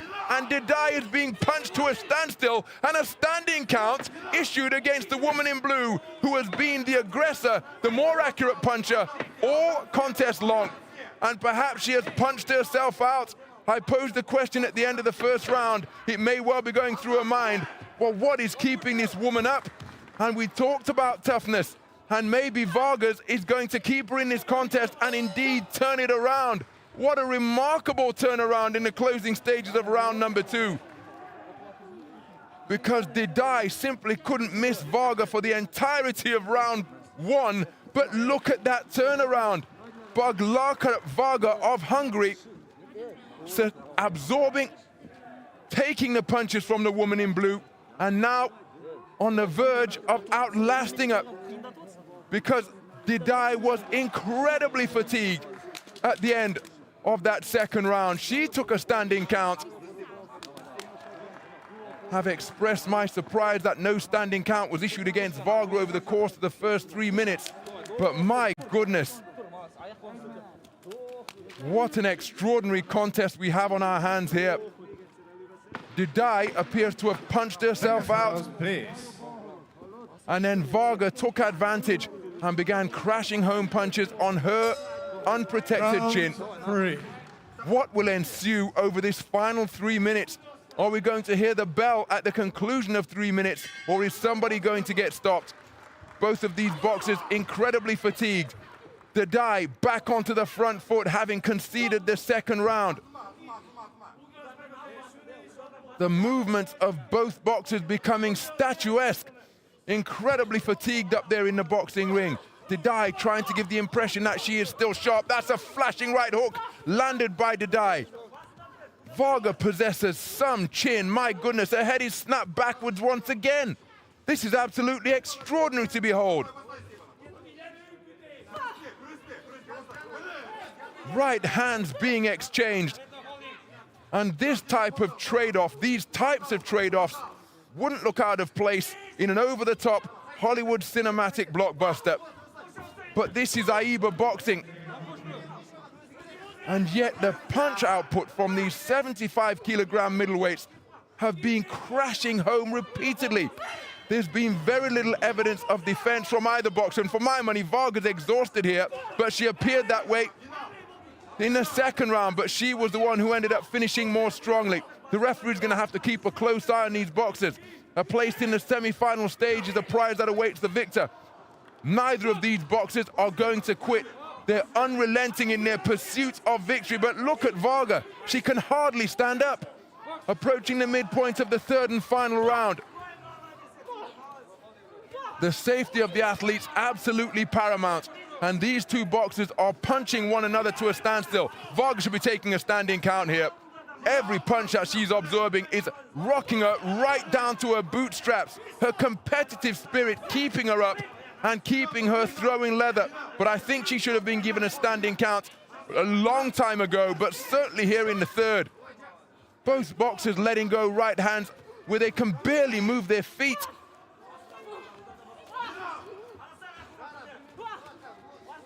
And again, the effects of the punches becoming more pronounced, particularly when it's Varga who is taking them.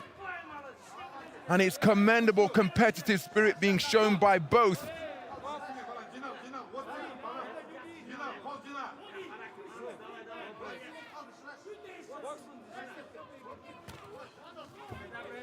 But the boxers, look at this. Varga can't hold her stance anymore. And for me, several standing counts could have been issued in the course of this contest. Remember, a maximum of 4 permitted. It's knock 'em down, drag 'em out stuff, but this is going beyond boxing now. This is brawling because neither boxer has the energy to exhibit their skills. Varga in particular looks absolutely spent. Admirable determination. And the bell coming not a moment too soon. For my money, it's Didai who will be going through. You have to credit the conditioning and determination and desire of of Varga. But she may well have taken too much there. Terrific effort by both boxers. And I think it's the woman in blue who's going through.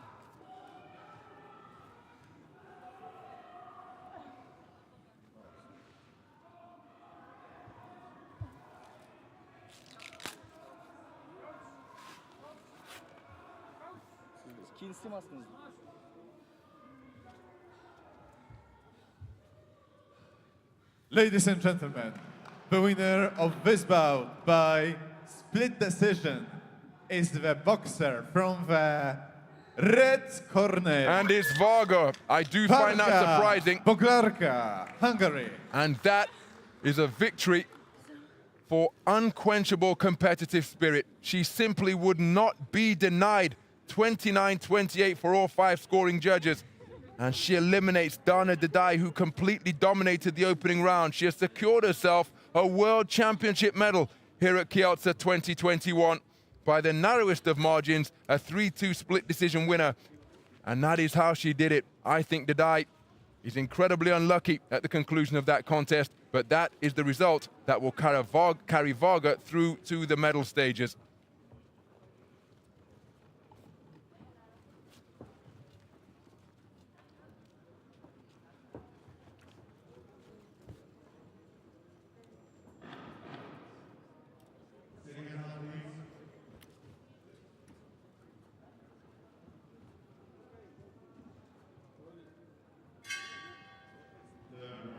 Ladies and gentlemen, now it's time for bout number 313 in Ring A, session 13A, men's fly, 52 kilogram. Into the red corner, please welcome boxer representing Kyrgyzstan, TILEK UULU Zhakshylyk.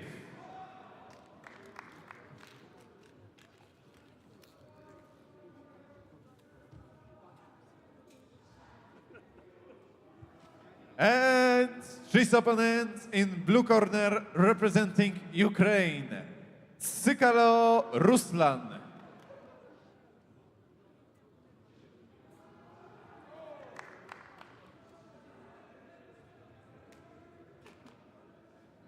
Ladies and gentlemen, judge assignment: 1 Czech Republic, 2 Argentina, 3 Armenia, 4 India, and 5 Sri Lanka.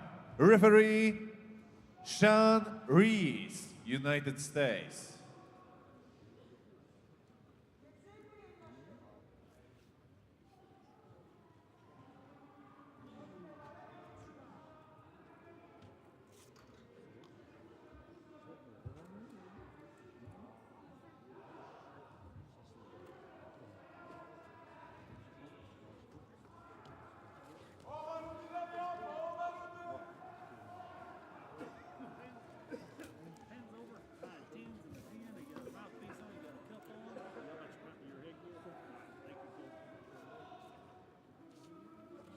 So here are the judges who will score this men's 52 kilogram flyweight quarterfinal. They come from the Czech Republic, Argentina, Armenia, India, and Sri Lanka.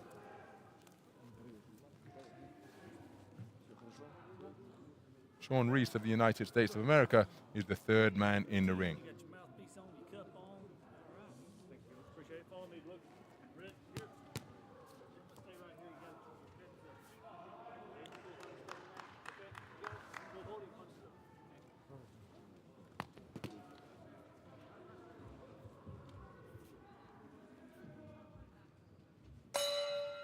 Round 1.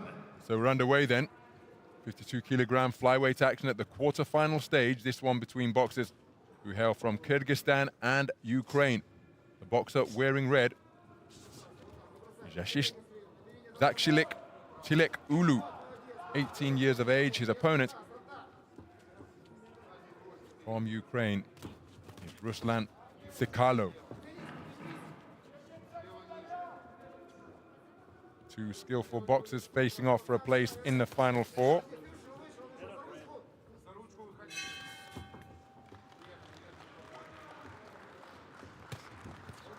Clever use of the left hand from Tsykalo.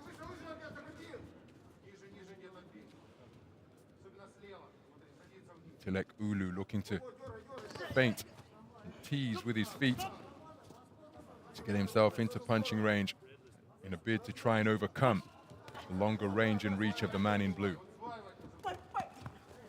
Just attempting his offense from too far away there. So he fell short as a consequence, and in stark contrast, Tsykalo, snaking out a left cross, just caught his opponent on the end of it. Right hand success for TILEK UULU. Nice right jab from the man in blue. What an exchange, my goodness. Both of their heads snap backwards by some crisp punch picking.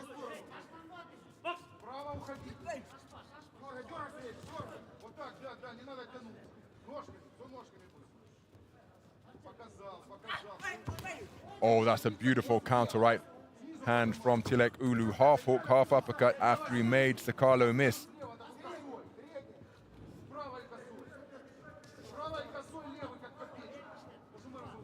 2 minutes gone in the opening round.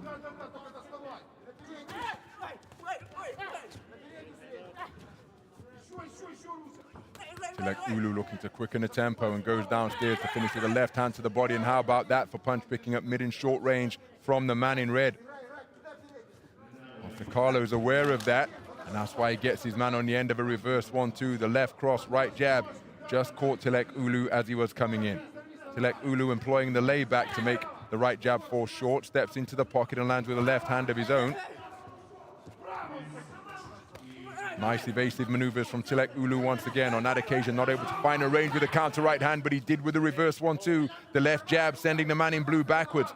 closing seconds of the opening round. What has been a very skillful opening round so far. TERESZCZAK on a resumption, landed with a right jab. UULU looking to quicken his feet and close the gap once again. Very good conclusion to the round for the man in red. A skillful opening round in this contest in the 52-kilogram flyweight division, but Sakalo's punch picking for the majority of round number one, enough to give the round in his favor. 10-9 across the board.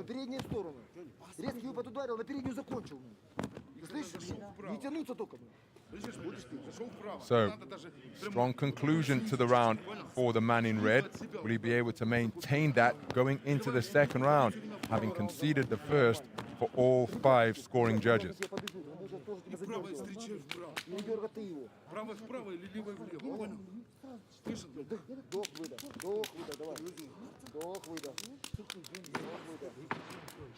Seconds out, please.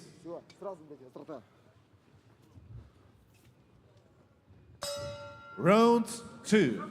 So into the second round then. UULU of Kyrgyzstan conceding the opening round for all 5 scoring judges. Sakalo looking to re-establish his lead right jab. Here it is in evidence on the retreat once again. Then he comes forward with a 1-2 out of the left-handed stance. Good use of the left cross from Sakalo.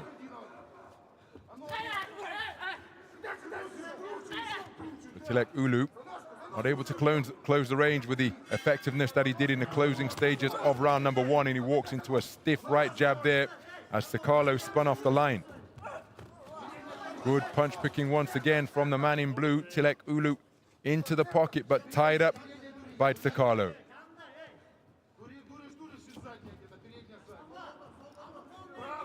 Feinting with that front foot and lead right hand now is Sakalo. UULU smothering his own work a little bit.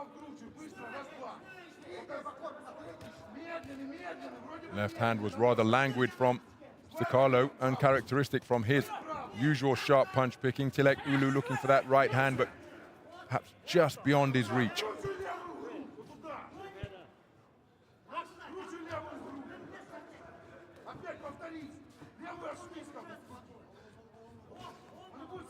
So beyond the midpoint of round number 2, terrific punch picking of the straight variety from Sakalo, now bobbing and weaving in front of his man. Presenting a dynamic figure. Hard left hand catches UULU as he was coming in. It may have been with wrist and forearm, and it caused him to blink.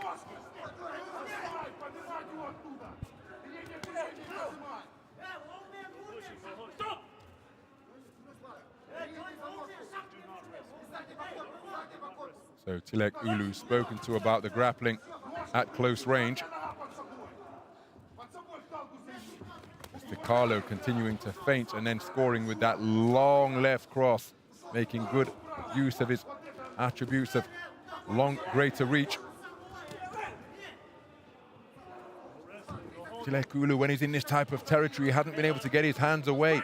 The success that he enjoyed in the closing stages of round number 1 hasn't been able to pick up and build on that as he's hit by a check left hand of the straight variety from Sakalo.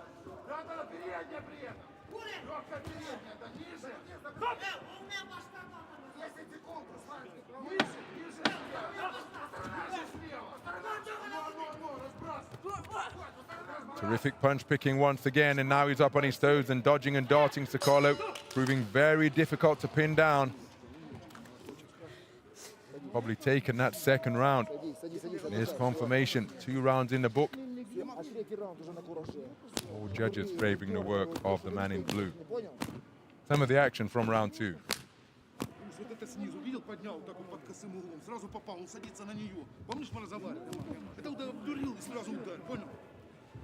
И заново.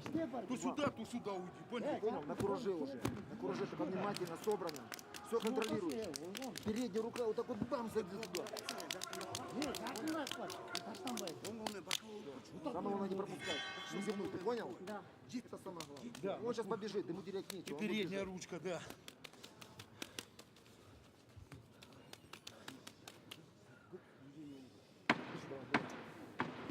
Seconds out, please.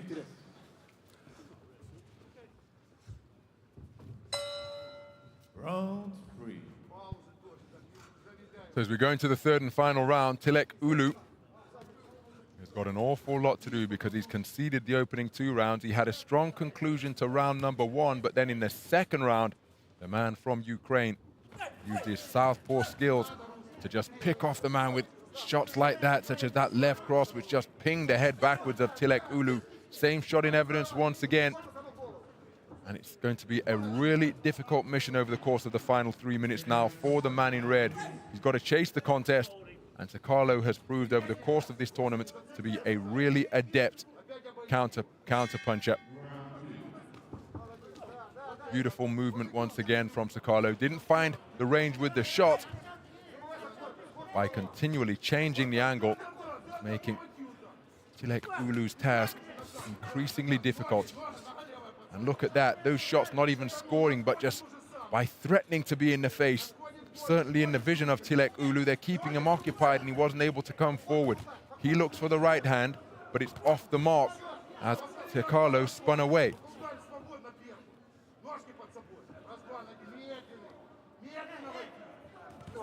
Solid right hand landed by TILEK UULU.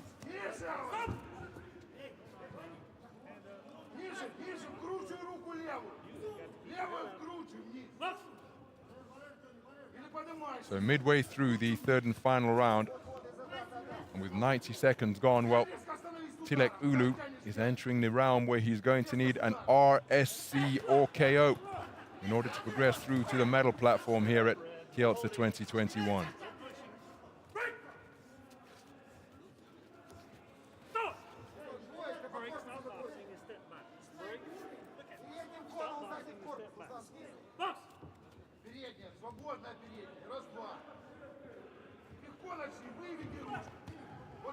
Well, continuing to feint with the feet is TILEK UULU, but he hasn't been able to up the work rate at all and hasn't really made Sakalo uncomfortable, save for one portion in the closing stages of the first round. But Sakalo has been very comfortable, and look at that for a left cross. That's been perhaps his best punch, but that right jab isn't too bad either.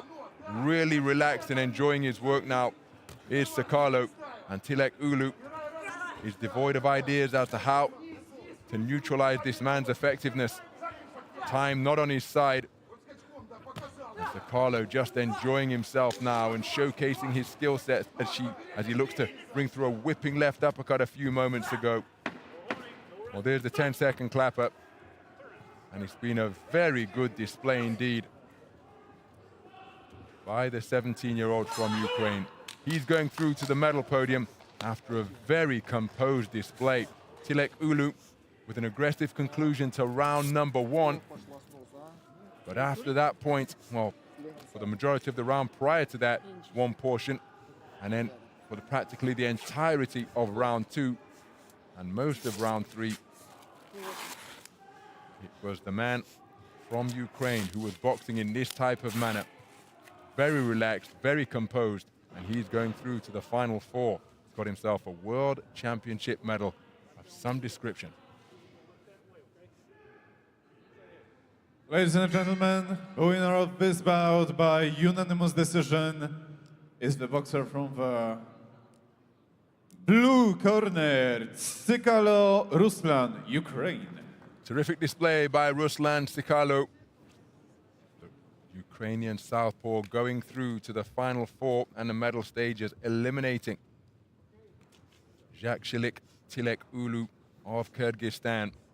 We're going to see that man tomorrow in the evening session. Very good display indeed, taking all 3 rounds for all 5 scoring judges.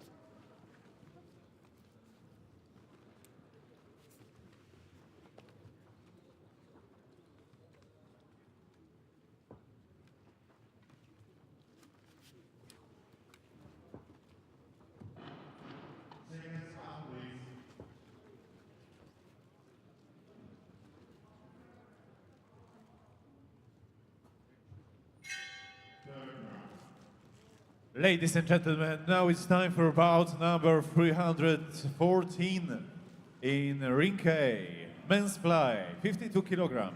Into the red corner, please welcome boxer representing Uzbekistan, MUZAFAROV Shakhzod.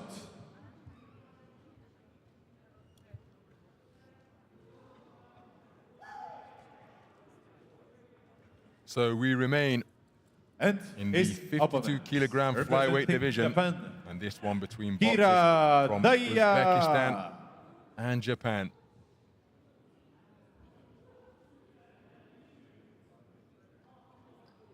Judge assignment: 1 Mongolia, 2 Italy, 3 Sri Lanka, 4 Ukraine, and 5 Hungary.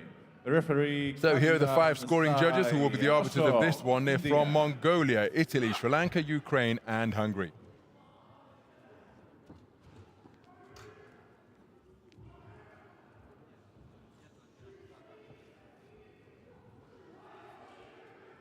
Well, there is the boxer from Uzbekistan, Shakhzod UZB. 18 years of age. Comes in here as the elite, so the national senior championship silver medalist, and he's only 18 years of age. Here is Daria, 17 years old, and comes in as the 2019 Asian Continental Junior Championship gold medalist down at 50 kilograms. 2 talented boxers facing off for a place in the final 4 here. Ashok Kabilan Sai of India is the referee.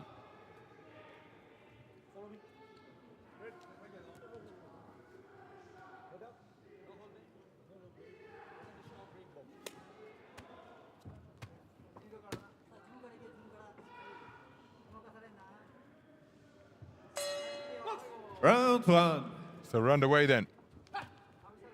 52 kilogram flyweight action at the quarterfinal stage to determine who is going through to the medal rostrum here. And this is a contest between 2 incredibly skillful, speedy boxers from Uzbekistan and Japan. The man wearing red is the Uzbekistan boxer, Shakhzod UZB. And his opponent is Daria. 17-year-old Japanese boxer comes in here having taken continental success on the highest medal rostrum in the junior classification. Just rubs his nose after he took perhaps a part of the Uzbek boxer's head or shoulder. Left jab landed by the Japanese boxer, countered by an overhand right from the man in red. But then look at the right-hand success from Kira, who really does possess terrific speed. Third bout of the tournament for both of these men.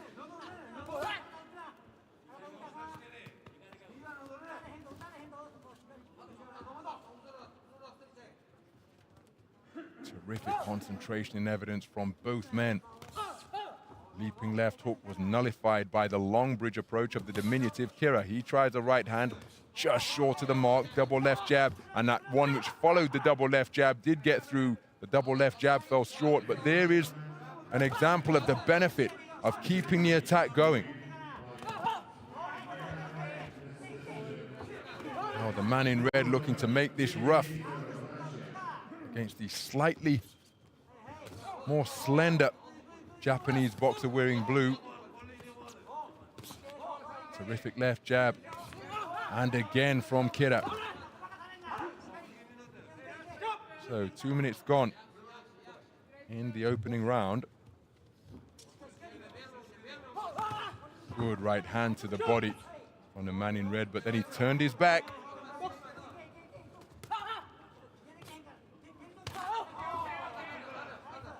Well, Kira presenting a different posture now, content to stand with his hands down by his knees, reflecting what his opponent is doing. Nice defense with the right glove. And then a counter right hand scored by Kira.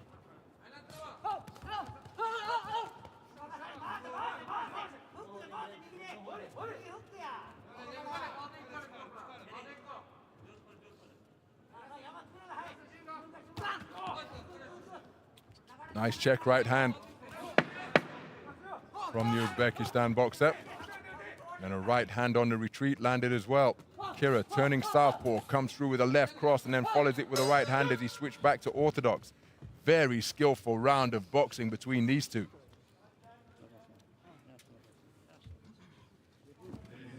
And it's the man in red who has been favored across the board. 10-9 for all 5 judges. Some of the action from that opening round.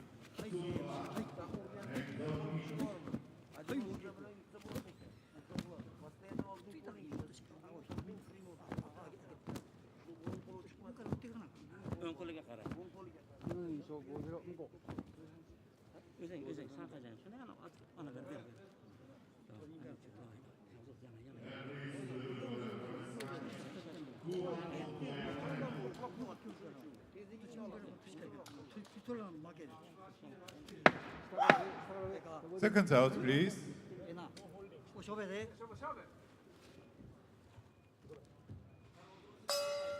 Round 2. Well, both boxers sprint out to ring center to begin round number 2. It was the man in red, Shakhzod UZB, who took the opening round 10-9 across the board. And Kira is aware of that because of AIBA live scoring. And just look at how he's looking to up the tempo and go in pursuit of his man. Came storming out of his corner, put onto the end of a right hand there by MUZAFAROV. And tidy on the inside.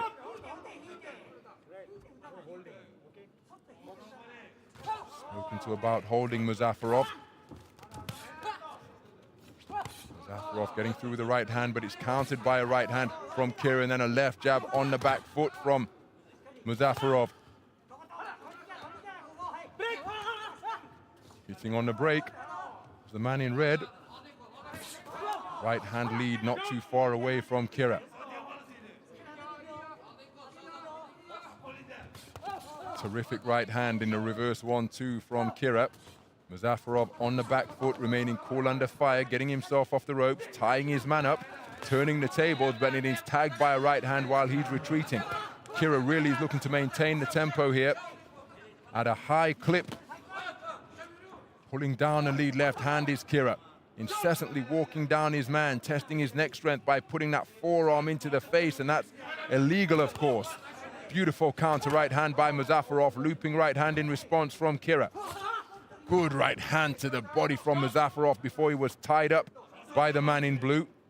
Beyond the halfway stage of round number 2, incredible skill in evidence, blazing speed from these two boxers. Right uppercut was a flashy attempt from MUZAFAROV, but he couldn't find the range. While Kira losing his balance after winding up on a left hook. MUZAFAROV continuing to look for that overhand right. Long on that occasion. That's why it went behind the rear of Kira's head. He's looking to make it physical on the inside. Shoves his man away. MUZAFAROV equaling him in that regard. Good right hand landed by MUZAFAROV.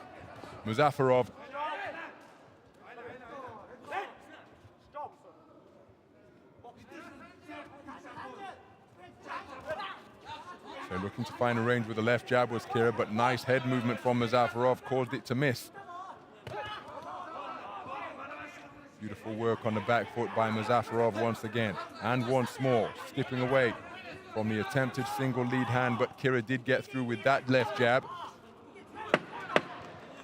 Really dynamic boxing in the closing stages from MUZAFAROV.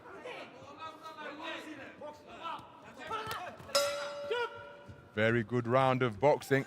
Kira came out blazing in a bid to increase the tempo. And he has taken it for 2 of the 5 judges, but 3 preferring the work of MUZAFAROV. And so it is all square for 2 judges. The man in red leading for 3 of the ringside observers here. Some of the action from that second round.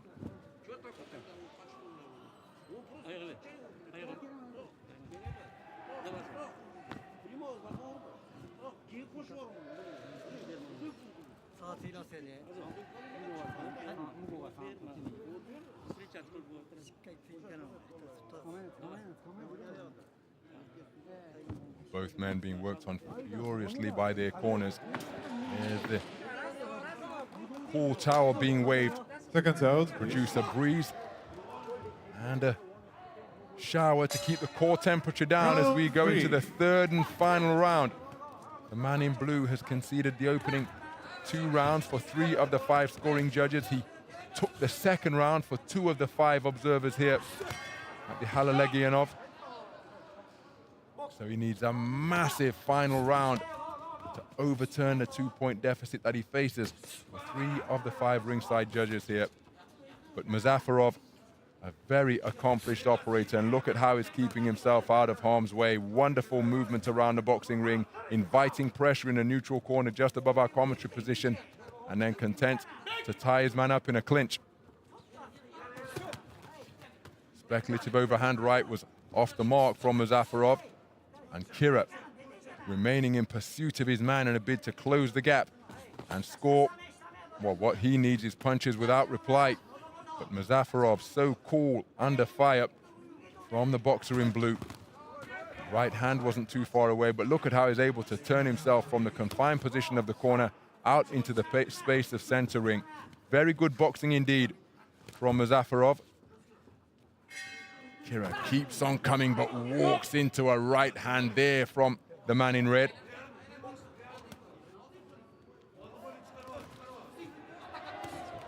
Nice left jab landed by Kira. Roundhouse right lands from MUZAFAROV. There was a terrific burst of action to the body from the man in red, which he finished with a left hook upstairs. So beyond the 92nd point, the midway stage of round number 3.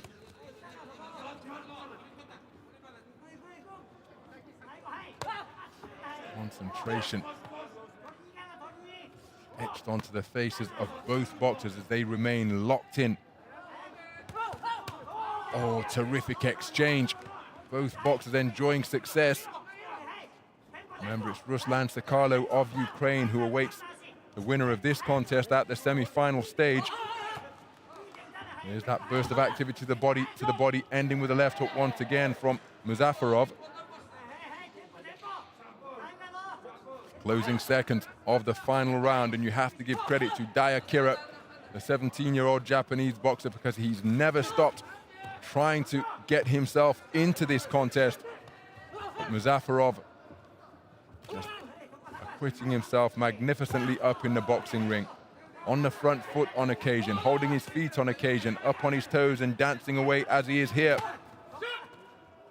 Just reading the situation wonderfully and demonstrating outstanding ring craft and ring generalship. It is going to be MUZAFAROV who goes through to the final 4, where it will be Uzbekistan against Ukraine, because it's the Uzbek boxer Shakhzod MUZAFAROV who has prevailed here at the expense of Kira of Japan. Very good contest indeed. Kira playing his part in it from opening bell to last. But it was MUZAFAROV who was able to just use the space of the boxing ring on his own terms. Let's get the official announcement.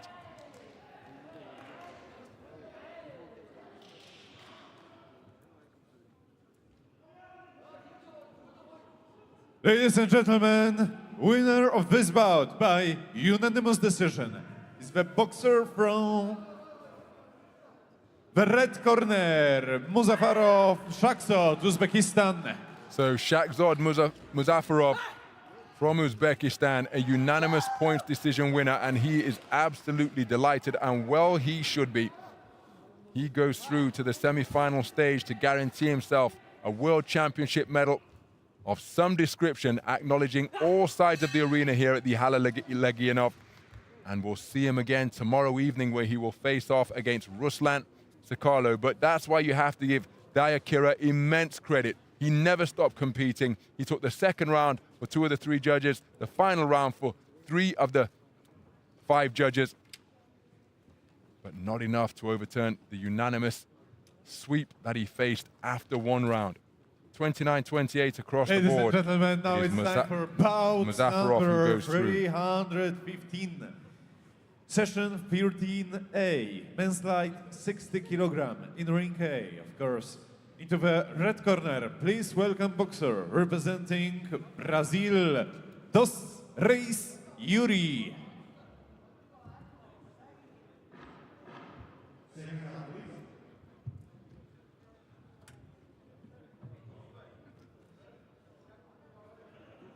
And his opponent, representing Kazakhstan, in blue corner, Suyunbay Yelnur.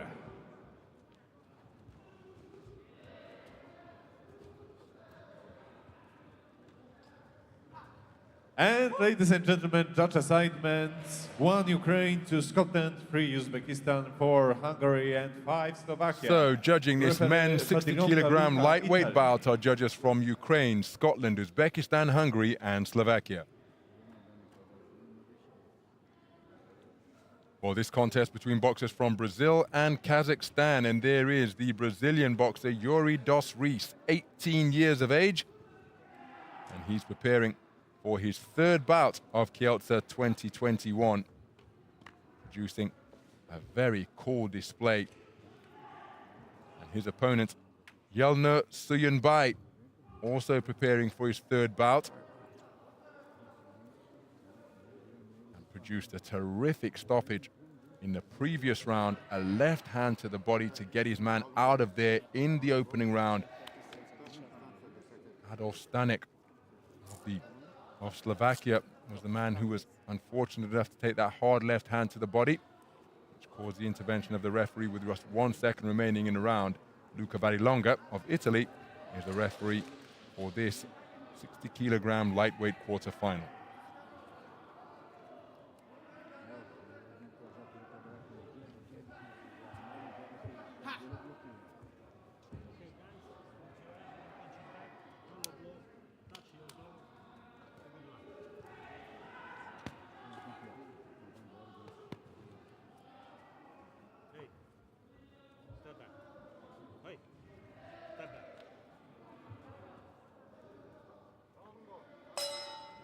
Round 1.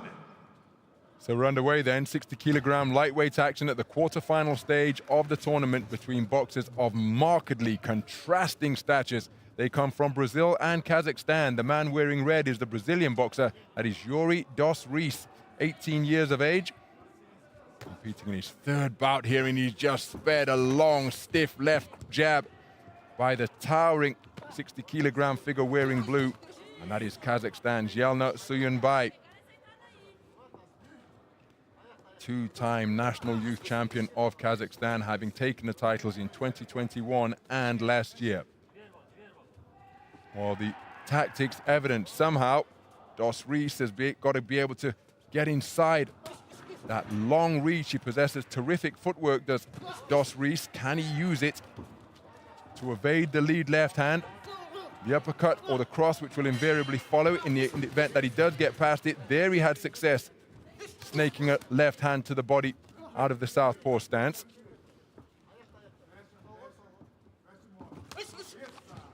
Tangle of feet, resulting in a trip to the canvas for Suyunbay.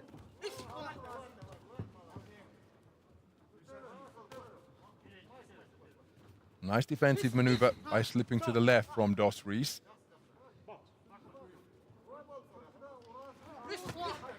Good right hand from Suyunbay, really pulled the trigger on that quickly, but then dos Reis gets through with a left cross. Well, this is clever boxing from dos Reis. I'm not sure he's on top in this round so far, but look at how he's able to get inside the reach of the man by evading the initial jab. 2 minutes gone in the opening round as the two men fencing with the lead hand.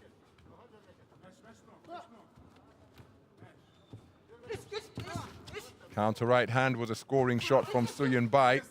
Getting on the inside once again is dos Reis, and he nudged the left hand to head and body.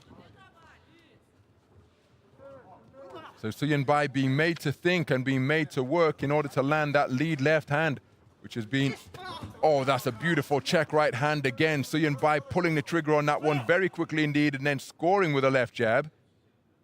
But again, as is often the case with a southpaw unorthodox boxer, the league legs tangling. Suyunbay stepping onto the right boot of the man in red. counter left hand not too far away from Dos Reis. He did get through with a left cross to the body and then a right hand upstairs. Continuing to bob and weave in front of his man. Good head movement being produced by Dos Reis. But Suyunbai showing terrific concentration. Not being frustrated by the fact that he's having to miss some shots, but he did take that hard right hand on the belt from Yuri Dos Reis. But I don't think that's enough. But he's got it, Dos Reis, for 3 of the 5 judges. A very close round. Clever display from the man in red. Suyunbai using that left jab. He hasn't landed with a high percentage of shots, but it's been so incessant that he has got through. So a 3-2 split reflecting how close and competitive the round was.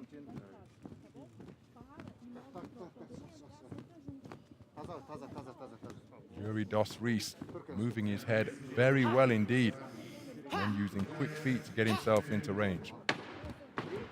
Seconds out, please.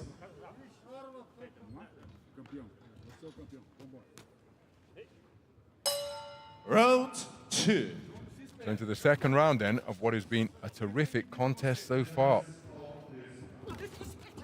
There's that quick twitch punch picking once again from Yuri Dos Reis.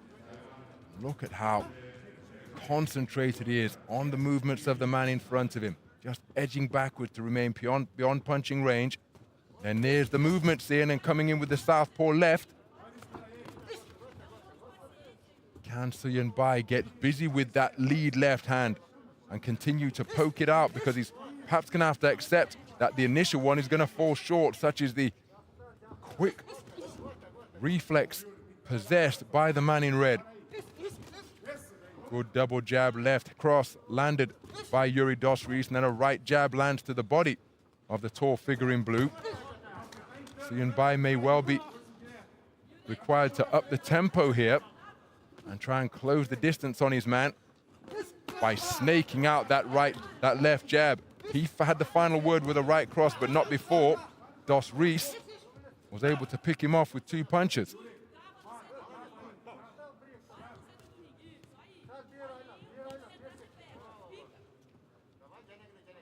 Dos Reis standing stock still in front of his man, hands held high, and surely that's when Suyunbai should be looking to get to work behind that long left jab. But look at how he's made to miss, and that's frustrating in itself and physically tiring also.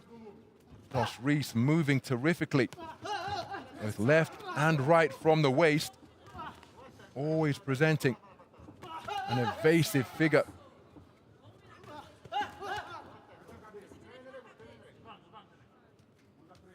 Suyunbai, I think, is almost being hypnotized by Yuri Dos Reis here. Not as busy as he needs to be, and that allows the man in red to attack in bursts. I get the impression that it's he who's controlling the tempo as he gets through with a left hand to the body, Yuri Dos Reis. Forced to the canvas by Suyunbai. Surely Suyunbai has got to get busier. Keep the attacks going, because as I mentioned earlier on, it's almost inevitable that the first one is going to miss. Left hand landed on the inside by Suyunbai, but it was a left hand whipped around the top. Oh, what a beautiful right hand, which followed the left from Dos Reis. And again, Suyunbai spoken to about stepping on the lead leg of the southpaw boxer. I think it's a dangerous game Suyunbai is playing here, because his punches are almost at a premium. And in the meantime, this tempo suits the man in red down to the ground.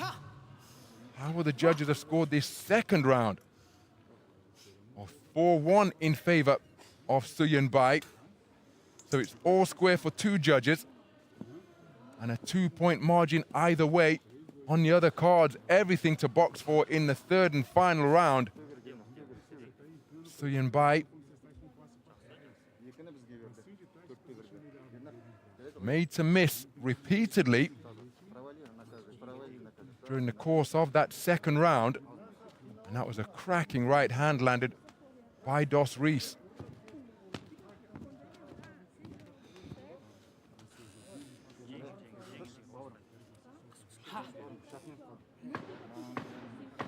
Seconds out, please.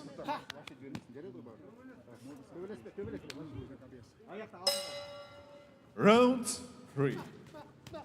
Well, there is the type of activity I was suggesting that Suyunbai should be initiating with that lead left hand. Just keep it out there all contest long, all round long. Up the work rate. And even though Dos Reis is going to evade some of them, almost law of averages, some of them are going to get through, but Dos Reis able to use quick feet and score with a right left.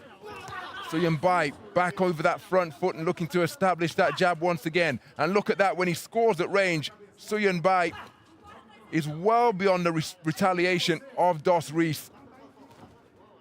Can he keep that left hand going like a trip hammer as he scores with a right cross to the body?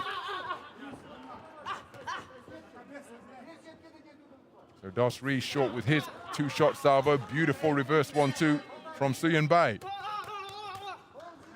All that activity, some shots caught on the glove, but perhaps one or two of them did get through the high-held hands of the man in red. Dos Reis getting onto the front foot now. Beautiful right cross landed on the back foot by Suyunbai.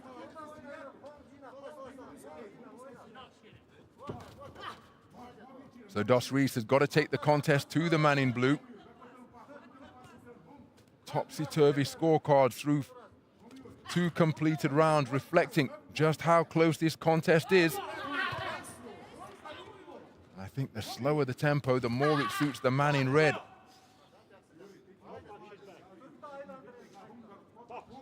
So beyond halfway through this 3rd and final round, Dos Reis using his right hand to knock away the left jab of the towering figure in blue. He's falling short with his own forward forays now. He's got to keep those attacks going, and that's exactly what he tried. But still, Suyunbai using good lateral movement to escape. He walked onto that right hook, though, as he was spinning to his left, the man in blue. Made to miss, but then comes back with a counter right-hander, Suyunbai. Terrific exchange with less than a minute to go. Both boxers taking a breather. Nice up jab landed by Dos Reis. And Dos Reis throwing out single jabs. I'm not quite sure they're going to be enough. Gloves wiped clean after Suyunbai touched down after being caught up in a tangle. Plenty of leather being thrown, but not really the accuracy required during that exchange. Both boxers getting through with right hand, backhand. As Suyunbai says, well, come to me. I'm the counter-puncher during this juncture of the contest. I'm going to prove that I'm the governor. Goading Dos Reis now. Dos Reis coming forwards, a single jab. He's got to be busier, the man in red. Got to be busier. Doubles up the jab now. 10-second clapper has sounded. Closing stages of the 3rd and final round.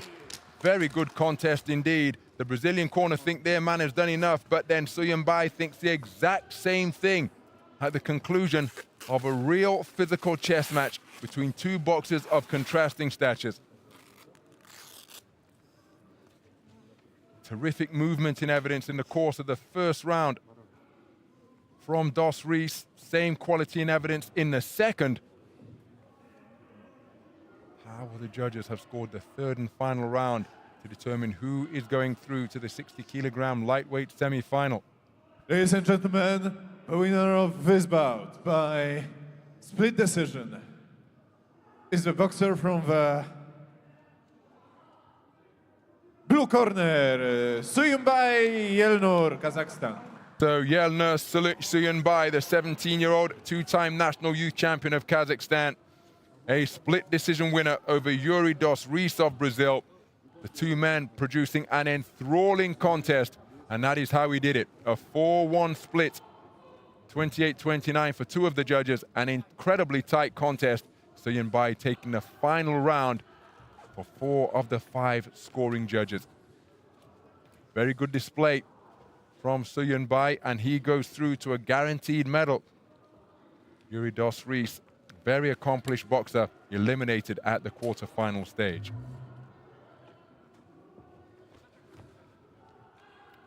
Ladies and gentlemen, now it's time for bout number 316. Ring K, of course. Men's light, 60 kilogram. Into the red corner, please welcome boxer from Uzbekistan, Tagabayev Aidos.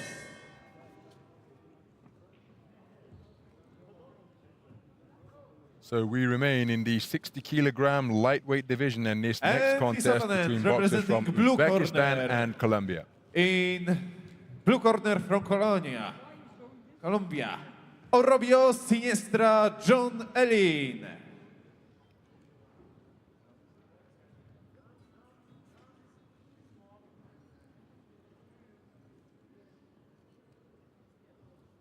And judge assignment, 1 Czech Republic, 2 Arab. So here are the judges who will score this one. They come 4 from Czech Slovakia, Republic, and 5 Armenia, Ukraine, United States of America, referee Slovakia, Daria, and Ukraine. Scotland.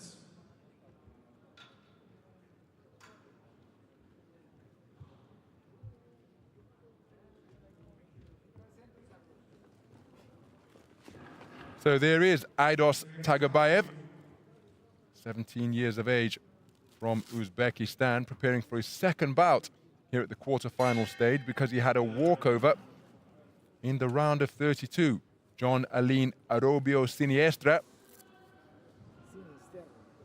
is also 17 years of age, and he's preparing for his third bout after prevailing in a scrappy round of 16 contest over the man from Romania, prevailing on a 4-1 split.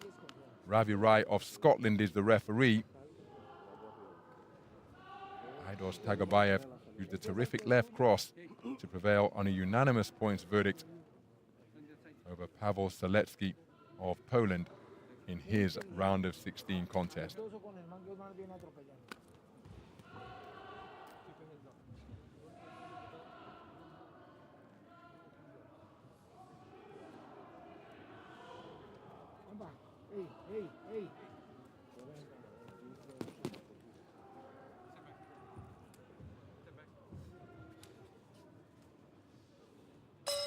Round 1.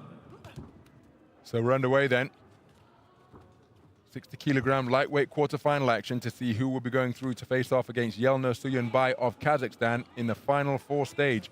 This one being contested between boxers from Uzbekistan and Colombia.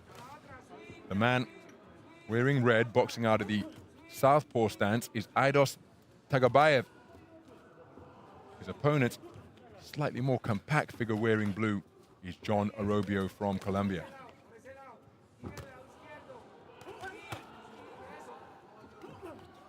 Right uppercut thrown by Orobio, but not within punching range.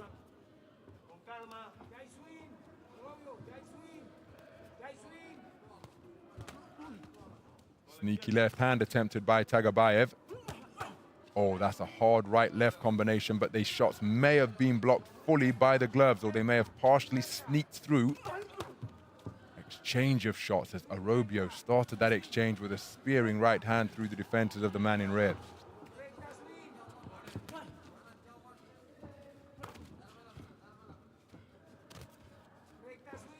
So boxers exchanging single shots as they step in and step out. Good right hand to the body, dug in by Tagabayev. Again, that left hook most certainly blocked by the right glove of the man in red. Hard right hand driven into the body by Orobio, then an exchange of left hands as Orobio snaked out a jab and a left cross came from Tagabayev.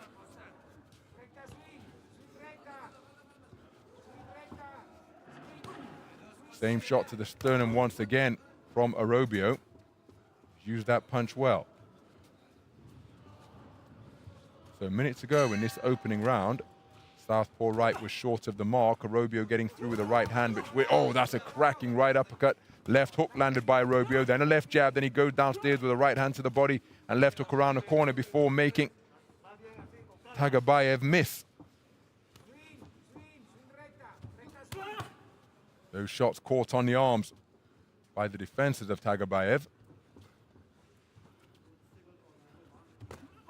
Left cross was a speculative shot, but it was blocked by Orobio. Good work to the body from Tagabayev. That left hand really sunk in beneath the right elbow of the man in blue. Right hand over the top. solid shot from Arobio. It's met with a left cross from Tagabayev, who then tucked up behind his gloves to repel the two-shot salvo that came in his direction.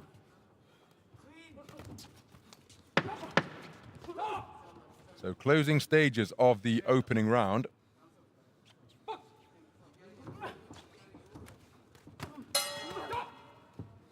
Terrific opening round in the second 60-kilogram lightweight quarterfinal in the top half of the draw here at Kielce 2021. So there the scorecards, a 3-2 split reflecting just how close it was over the course of the first 3 minutes. The man in the blue corner edging it for judges C, D, and E.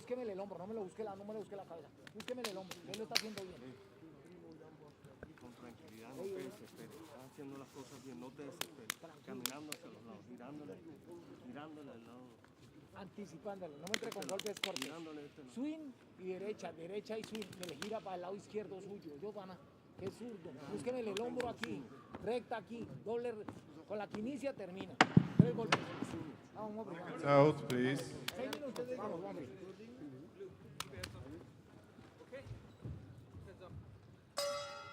Round 2. Into the second round we go then. An incredibly tight first 3 minutes was edged on a 3-2 split for the Colombian boxer wearing blue. Good left hand out of the southpaw stance by Tagabayev, but look at the response it brings about from Arobio. Arobio looking to shoot the gap with that right hand over the top, but Tagabayev's defenses were solid. And Arobio short with his attempted right hand, looking to keep the attack going, but now it's beyond punching range once again. Left cross effective once more for Tagabayev.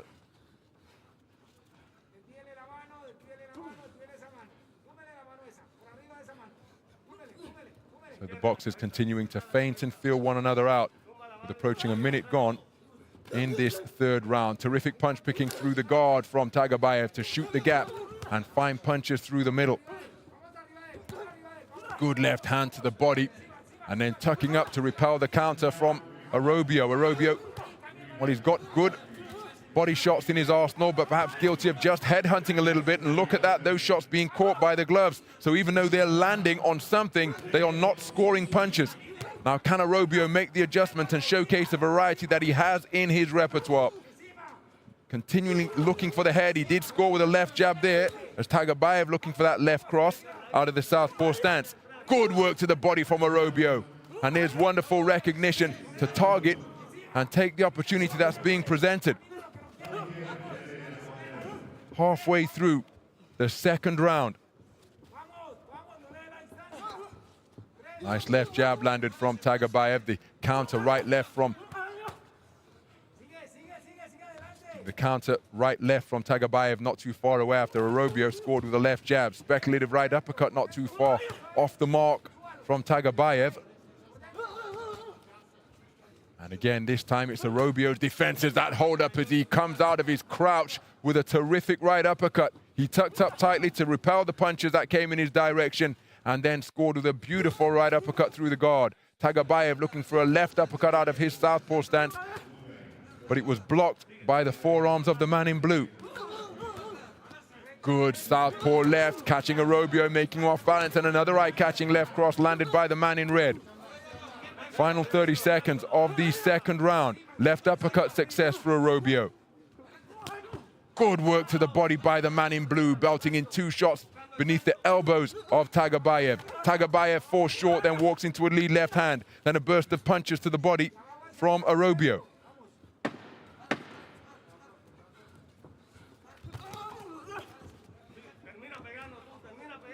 So both boxers getting busy at the sound of the 10-second clapper, resulting in an exciting exchange to conclude round number 2. And look at that, a 4-1 split in favor of Tagabayev. So it's all square for 4 of the 5 scoring judges. Tagabayev leading by 2 points, 2018 for Judge B. Incredibly close contest. And it will all come down to the final 3 minutes.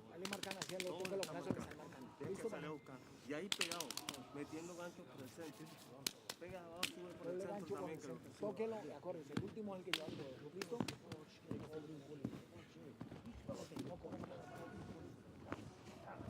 Un sorbito, vamos. Pana, tú ves este asalto. Búsquelo y presione. Último asalto. No le regale la distancia. No le regale la distancia. Seconds out, please.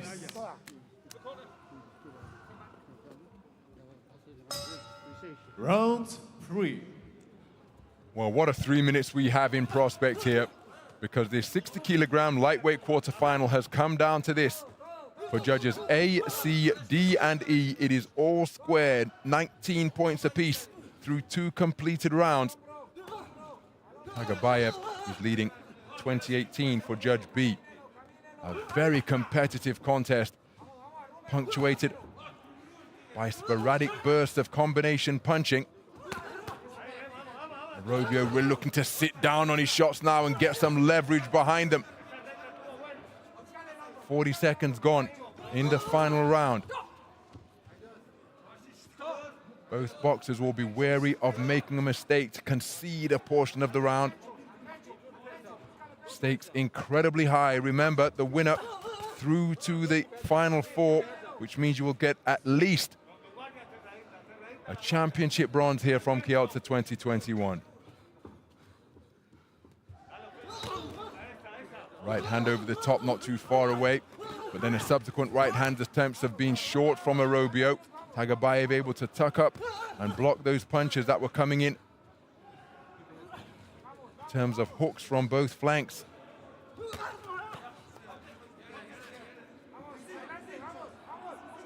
So halfway through the 3rd and final round, good right hand landed to the body from Arobio, and then an eye-catching right hand upstairs. Tagabayev tries to respond with a left down to the body, and he did get through with that shot on that occasion. Arobio responds with a right hand and then brings an uppercut through the middle.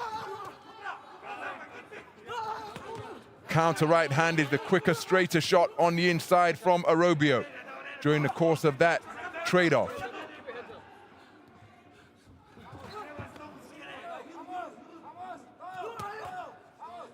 Tucking up tightly is Tagabayev once again.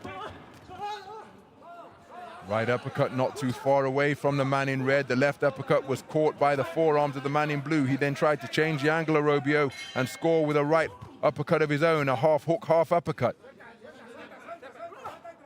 Left hand around the corner is after the commander's stop from Arobio. Tagabayev spoken to about turning his back on his opponent.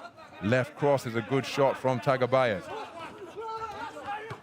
Good work to the body once again. Punches being belted in by the man in blue, and he turns a beautiful right uppercut between the high-held hands of Tagabayev. So 15 seconds to go in a contest that has come down to effectively a 3-round shootout. It was all square, 19 points apiece for 4 of the 5 judges, and Arobio gets onto the front foot and has success with a right hand in the closing stages of the 3rd and final round. What a final 3 minutes we witnessed here in this 60-kilogram lightweight quarterfinal, all on the final round. And the seesaw back and forth nature of this contest continued. It's incredibly close. Who will the judges favor? For what it's worth, I think it's Arobio who took the final round, but my opinion is irrelevant. This is going to come down to the scorecards of the 5 scoring judges. How have they seen the final 3 minutes of what was an incredibly keenly contested affair? Both boxers at center ring now. Let's get the verdict. Ladies and gentlemen, the winner of this bout by split decision is the boxer from the blue corner. And there is confirmation of a split decision victory for John Elen Arobio Siniestra, the Colombian man, prevailing on a 3-2 split, and in an incredibly hard-fought contest. 1 point in it for 4 of the 5 scoring judges, and it is John Arobio who goes through to the semi-finals. He's guaranteed himself a championship medal here, and that is how he did it. Sneaking the final round by the narrowest of margins. Aidos Tagabayev deserves immense credit for playing his part in a contest where the men were separated by the thickness of paper. A terrific display by John Arobio, and he goes through to the semi-final stage where he will face off against the towering Yelnur of Kazakhstan. That'll take place in the evening session here tomorrow in Ring A. Ladies and gentlemen, now it's time for next bout. Number 317 in Ring A, men's welter, 69 kilogram. Into the red corner, please welcome boxer from India, Sumit.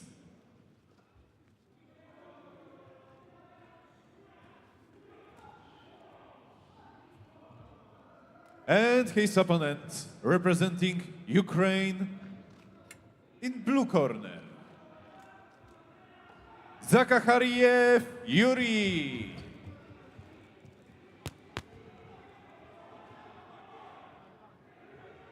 Judge assignments: 1 Slovakia, 2 Kyrgyzstan, 3 Hungary, 4 Argentina, and 5... Well, we're in the men's 69 kilogram welterweight division, and the judges who will score this contest are from Slovakia, Kyrgyzstan, Hungary, Argentina, and Sri Lanka.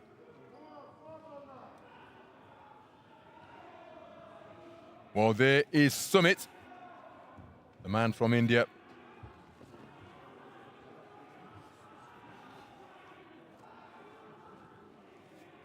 Preparing for his quarter-final contest, Yuri Zakhariev is the man in the blue corner. It's the third bout of Kielce 2021 for him, as it is for Sumit. Both of these men receiving a bye in the round of 64. Ganbod Badrak of Mongolia is the referee. So once the equipment is fitted, he'll call both men to center ring. Yuri Zakhariev is the reigning Continental Youth Championship gold medalist. Taking that title on 2 separate occasions. 69 kilograms. Back-to-back youth successes domestically in 2020 and 2019 as well. This pair of 18-year-olds should combine for a fantastic contest. The man in red is the Indian boxer, Sumit, 18 years of age, and he has proved himself to be an aggressive, accurate, heavy puncher. But the man in blue is a very skillful operator indeed. There's practically nothing he can't do in the boxing ring. And by that I mean he can box on the front foot, on the back foot. He moves laterally left and right. He's got every punch in the book. He's looking to demonstrate that repertoire early as he goes in search of uppercuts through the middle of Sumit. But Sumit really is an imposing 69 kilogram boxer. See how thick and muscular he is across the chest and shoulders.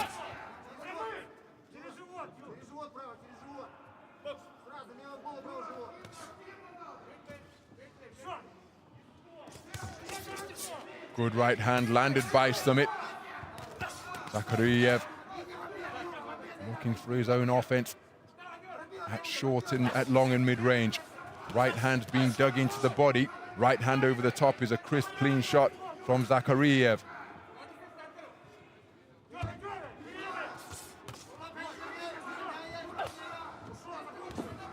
Well, Sumit looking to get on the front foot and apply the pressure, but how about that for composure in the pocket, then turning the tables and trying to score with a left jab from Zakhariev.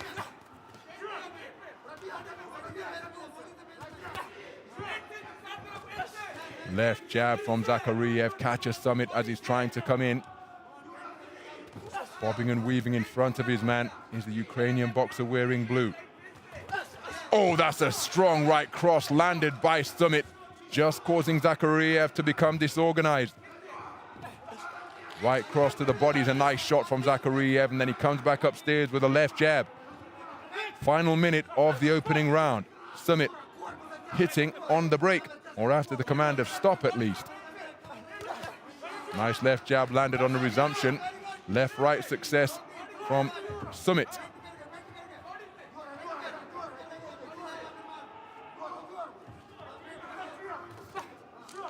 Zakhariev short with that attempted combination. The shot to the body from Sumit was blocked by Zakhariev's elbow. Oh, now those are straying into the territory of rabbit punches from both boxers. and the referee on it immediately. They were holding one another and winging shots around the corner that were straying around the rear of the head guard. Rabbit punches not permitted. So 10-second clapper as the right cross finds Sumit on the end of it from Zakhariev. Wonderful movement once again. Flashing right cross to end the round from Zakhariev. A very good round of boxing from both men in the opening 3 minutes. Zakhariev edging it. And there's confirmation. All 5 judges favoring the work of the man in blue. But Sumit, with his heavy-handed assaults, never really out of a contest as long as he's on his feet. Zakhariev was able to find space in between Sumit's assaults. He's taken the opening round for all 5 judges.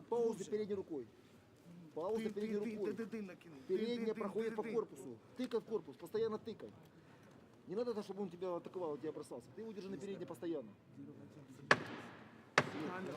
Seconds out.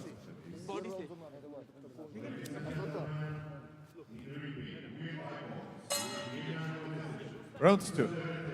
So into the second round then. 2-time European champion in the youth category, Yuri Zakhariev, wearing blue for Ukraine, looking to get himself onto the global medal podium here, but that is exactly what Sumit of India is trying to do. 2 strong boxing nations being represented here on the global stage by talented teenagers.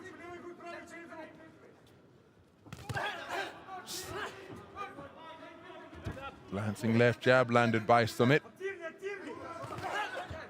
Sumit looking to load up on his punches now. The volume has been decreased, but then he's picked off by a reverse 1-2. Zakhariev in and out, scoring with a right cross, left jab. Hard right hand landed by Sumit. And that is why this man is such a dangerous operator up there in the boxing ring. He can turn things around. Such is his power as the 2-man exchange backhands.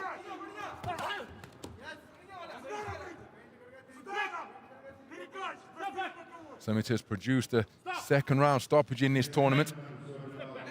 That's how he progressed through to the quarter-final stage, taking his man out of there in the round of 16. And he's looking to load up on his punches, but accuracy not what he wants it to be. Zakhariev working away. He scored with a single right hand during the course of that coming together, which was rather untidy from both boxers. That's a good right cross behind quick feet from Zakhariev. Sumit looking to counter. Snapping left jab lands again in rapid-fire fashion from Zakhariev. And a burst of punches to the body before an untidy tangle.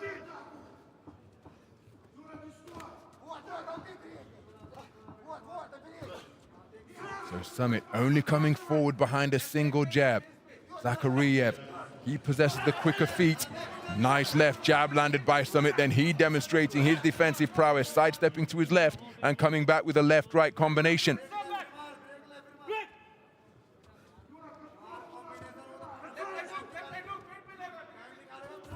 Counter right hand is a beauty from Sumit. He leaned to his right to avoid the shot from Zakhariev and then came forward and unloaded a strong right cross, which caught the man in blue. Zakhariev followed up by digging away with a couple of punches to the body.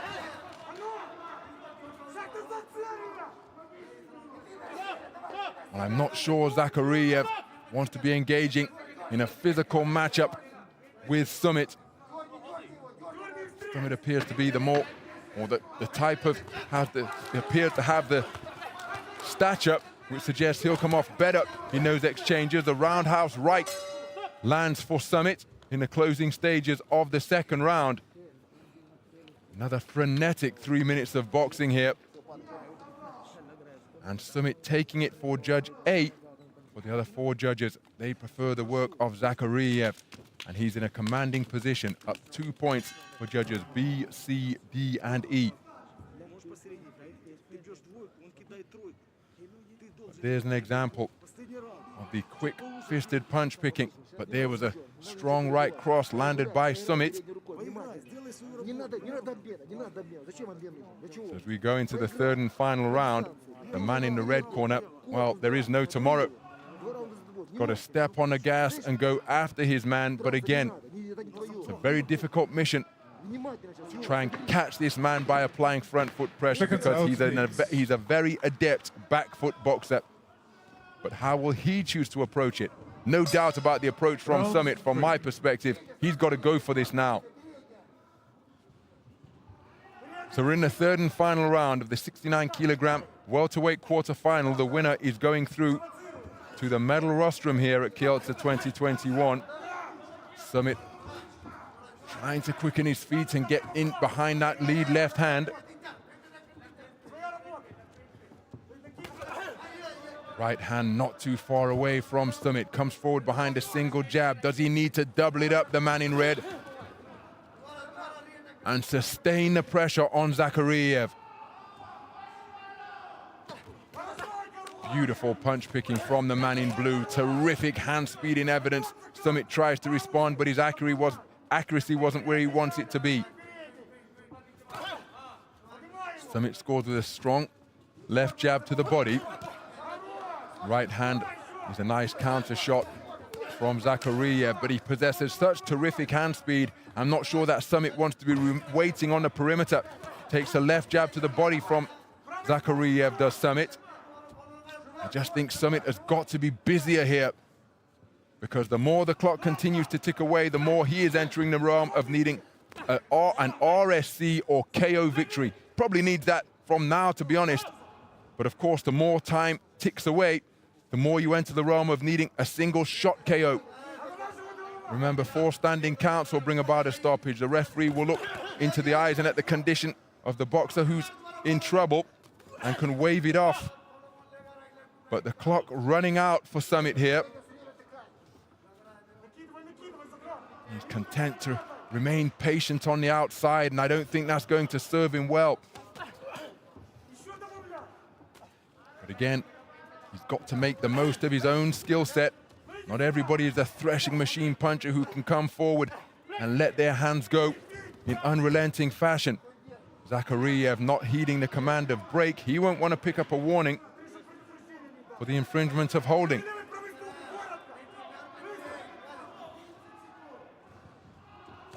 And we're inside the final minute, and Zakhariev gets through with the right hand once again. That was a hard right cross from SUMIT, but the sting taken off it because Zakhariev was leaning back. Well, no questioning the desire of either of these boxers. But Zakhariev now with 1 foot on the medal podium. Good right cross landed by the man in blue. And SUMIT hasn't been able to mount the surge that he needed to overturn what was a 2-point deficit for 4 of the 5 scoring judges. And it's going to be Yuri Zakhariev, the 2-time European youth champion, who will go through to the medal stages here in Kielce 2021. Very good display indeed. SUMIT competing right up until the concluding bell, but not able to find the quality that he needed on a sustained basis to outpoint Zakhariev.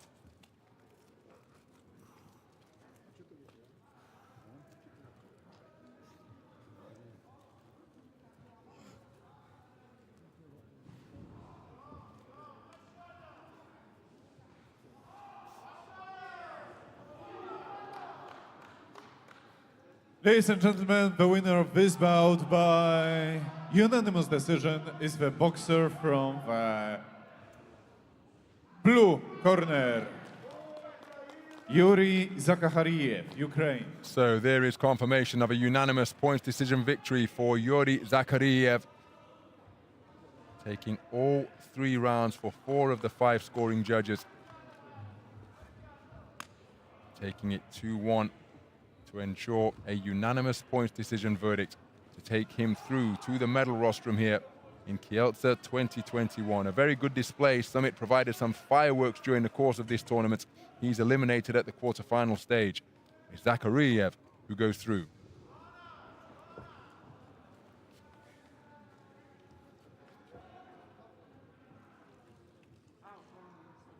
Bout number 318 in ring A, men's welter 69 kg. Into the red corner, please welcome boxer representing Moldavia, GUTA Vladislav.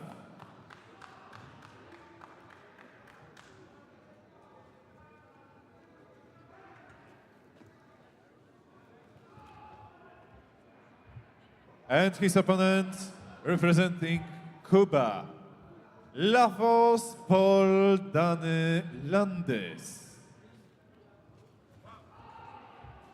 So we remain in the 69 kilogram welterweight division, and this one between boxers from Moldova and Cuba. Ladies and gentlemen, judge assignment. So here are the judges who are scoring this one. They come from Italy, Uzbekistan, India, Armenia, and Argentina. Raisa, United States. So there is Vladislav Gudzi, 18 years of age, the 2019 European Youth Championship silver medalist at 64 kilograms. Comes in here with 2 national youth titles in 2020 and 2019. His most recent one, 2020 was 69 kilograms. The one the year before was at 64 kilos. Plenty of success in the junior ranks as well. And he's facing off against the fellow national champion, Dany Lafos Paul, the national youth champion of Cuba in the 69 kilogram welterweight division. He's 19 years of age. Dany Lafos Paul preparing for his 4th bout of this tournament. Remember, it's the busiest weight bracket of the entire championships here at Kielce 2021. 36 boxers. So we've had effectively a round of 64. Dany Lafos Paul competing in that one. Vladislav Gudzi had a bye in the round of 64. And so this is his 3rd contest.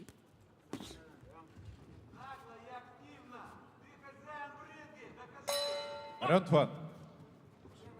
So we're underway then. 69 kilogram welterweight quarterfinal action to see who will go through to face off against the 2-time European Championship gold medalist Yuri Zakhariev. This one between boxers from Moldova and Cuba. The tall man wearing, or taller man, wearing red is Vladislav Gudzi, 18 years of age. His opponent, covering up on the ropes at present, is Dany Lafos Paul, the 19-year-old producing a blistering 2nd round stoppage, uncoiling some sickening body shots to get his opponent out of there. Anas Al-Sadi of Jordan overmatched, and there's evidence of the left hand to the body that served him so well yesterday. And in a tall figure like Gudzi, there is plenty of torso to aim at as he lands a good up jab once, twice, does Lafos. Gudzi, with his hands down by his kneecaps, edging his way forwards on quick feet, looking to back Lafos up towards the ropes. Good left jab landed by Lafos as Gudzi comes forward with a quick-fisted flurry, and he does get through. Rather untidy looking shots, but he certainly got the attention of Lafos. Lafos content to go from set of strands to set of strands as we approach the midpoint of the opening round. So Lafos Paul holding his feet, inviting or trying to goad Gudzi into a lead that he can counter. Up jab from Lafos Paul.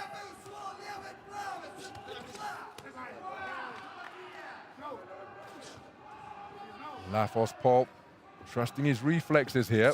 Hands down by his knees, reflecting the posture, but look at that for punch picking. From that low held guard. Terrific portion of the round for Lafos. Up jab once again, getting between the defenses of the man in red, and then moving beautifully to avoid the attempted counter from Gudzi. Very good opening round so far for Lafos, who scores with a right cross to the body. And Gudzi, despite being taller and having longer arms, hasn't found a range as he's put on the end of 1, 2 left jabs, making another one. Not hard, but incessant from Lafos, who's remaining in the pocket and weaving away from punches. Very effectively indeed.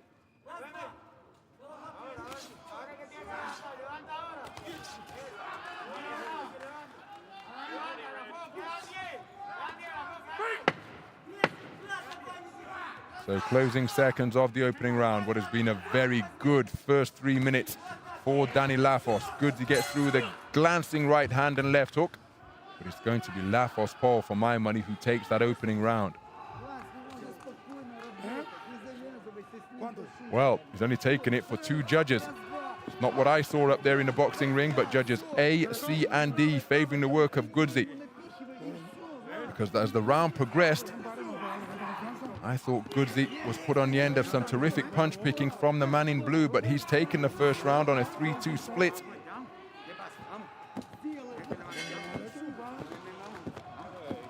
Again, that for me was the second 2/3 of the round in microcosm. But it's a 3-2 split in favor of the man in red. The Cuban corner and indeed the Moldovan corner will be aware of the status of the contest thanks to AIBA live scoring. Complete transparency here at Kielce 2021. What type of second round is this going to produce from both men? The contest still in the balance after 3 minutes. The man in red edging the first round 3-2 for the 5 scoring judges. So both men operating in the space of center ring now. Neither man willing to concede and back up.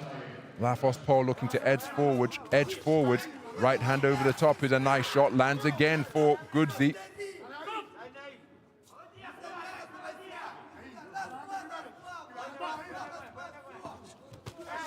Solid left, right, landed by Goodsy, and he tries to come back after nodding in acknowledgement to say, okay, you got me, but now I'm coming with mine.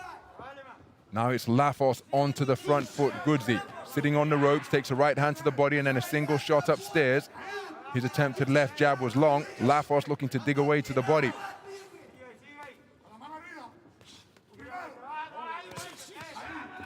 Shots underneath during the course of that exchange from Lafos. Goodsy got through with successful offense as well.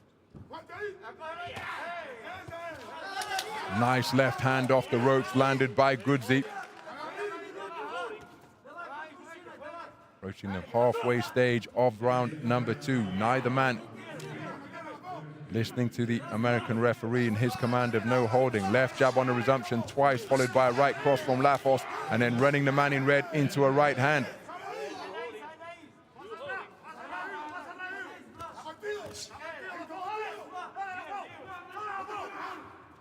So 2 slick boxers providing an enthralling contest here in this 69-kilogram welterweight quarterfinal. Goodsy looking to tie his man up to get himself off the ropes. Well, that is stern admonishment from American referee Sean Reese in the direction of Goodsy. And one suspects clinching not going to be part of his repertoire for the remainder of this contest. Well, he's holding on once again in the neutral corner just above our commentary position. And now Lafos spoken to about pushing down on his opponent. Both men with hands down by their knees, but 2 cuffing shots landed by the left hand, and then more quick fire success on the inside for Lafos.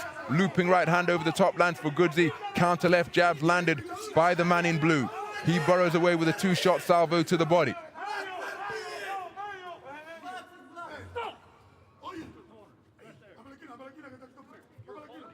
Oh, well, there it is. That has completely changed the complexion of this second round. So, whatever score Goodsy gets, it is going to be -1. He can get no more than 9 in this round. And for my money, he's been outboxed in this second round. But again, how do the 5 scoring judges see it? Let's take a look at these scorecards because they're going to be very interesting indeed. 3 minutes to go in this 69-kilogram welterweight quarterfinal. And it's a clean sweep for Lafos, which means it's a 10-8 round. Lafos ahead on all of the scorecards. 3 points for judges C and E. And that is why you must obey the instructions of the 3rd person in the ring. The referee is in charge, and he spoke to Goodsy clearly and said, you're holding too much. If you do it again, you're going to get a warning. And he said, do you understand me? Goodsy indicated that he did, and I suggested clinching wouldn't be able to be a part of his repertoire. And what did he do? Clamped on with a clinch once again, and he's conceded. the second round effectively 10-8. So he needs a big final 3 minutes now, does GUTA, having been hit with that warning in the second frame. So we're into the third and final round, and GUTA, to his credit, has come out aggressively to begin this third and final round because he is trailing on all 5 scorecards after an incident-filled second 3-minute stanza here. Cracking right hand from Lafos. Body shot dug in, may have been low from the man in blue. The two boxers leaning on, testing the strength of one another on the inside. Exchange of jabs between the two boxers. More solid left jab on that subsequent exchange of lead hands landed by Lafos. He comes forward with the right hand. GUTA on the ropes, leaning back over the top strand, manages to avoid the shots and then walks his man backwards and lands a single right hand of his own. So the onus on GUTA to do something different here. He's put on the end of another pecking left jab and then a beautiful right cross. He counters with a roundhouse right. GUTA being forced backwards, but he's got to up the work rate because he needs an immense third and final round to overturn the deficit that he faces. Minute gone in the third and final round. GUTA trying to draw his man in and then look for a counter right hand out of his slick skill set. Left hook landed by Lafos. Both boxers, because GUTA landed a right hand as well, both men hitting on the break. Jabs being exchanged. Good right hand landed by GUTA. Tangle on the inside. Left hand landed on the inside by Lafos. GUTA responded with a shot of his own, but it was Lafos who had the final word before the boxers disengaged. Lafos onto his front foot. Good right hand dug into the body and a left hand as well. They caused GUTA to wince a little bit. Then he's put onto the end of a left jab, right cross, left uppercut combination. Terrific work by Lafos, looking to increase his pressure in as we approach the final minute of this final round. GUTA now, does he have the energy in his tank to demonstrate or the punch output that he needs? Again, every time a shot lands to the body, it's bringing about a grimace. And GUTA's bearing his gum shield. Does Lafos recognize that? Because his head is down when he's sinking in these body shots. GUTA trying to rally, but he is desperately fatigued up there. Nothing wrong with the man's desire, but he doesn't have the wherewithal to demonstrate as he takes a left, left, and the right cross in that combination was a crisp punch indeed. GUTA desperately fatigued now, hanging on, trying to get some energy for the rally that he needs. He's being encouraged mightily by his corner. Another body shot sinks in from Lafos, and this has been a very good display by the Cuban boxer. And as the 10-second clapper sounds, he's onto the front foot, driving GUTA backwards, just demonstrating his dominance in the closing stages. And he flexes both biceps because he knows that it is a job well done that will carry him through to the medal podium here at Kielce 2021. Where he will face off against Yuri Zakhariev, the two-time European champion. And what a contest that promises to be, scheduled for the evening session here in Ring A tomorrow. But of course, I'm getting ahead of myself. We need official confirmation. But for my money, it was Lafos who took that third and final round. The warning issued against GUTA. Significant here in this 69-kilogram welterweight quarterfinal. So let's get official confirmation. We should see Lafos through to the final four. Winner of this bout by split decision is the boxer from the blue corner, Lafos Paul Dane Landes, Cuba. So Danny Landis Lafos Paul, absolutely delighted with his performance. He takes this one 4-0 over Vladislav GUTA of Moldova. Contest of high skill between two boxers, but the more the contest went on, for my money, it was Lafos Paul who came on stronger. Not quite sure how the man in red took that final round for anybody, but there you go, the right man has won. And it is Lafos Paul who goes through to the medal platform where he will face off against Yuri Zakhariev. What a semi-final that promises to be. Lafos Paul has guaranteed himself a medal of some description here. Ladies and gentlemen, bout number 319 in the ring K, men's light heavy, 81 kilogram. Into the red corner, please welcome boxer from Russia, Kaverin Vasily.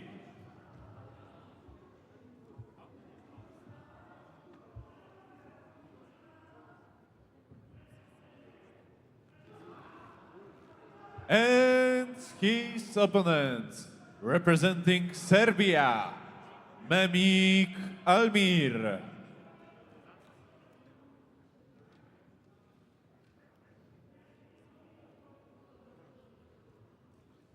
Judge assignments, 1 Czech Republic, 2 Mongolia.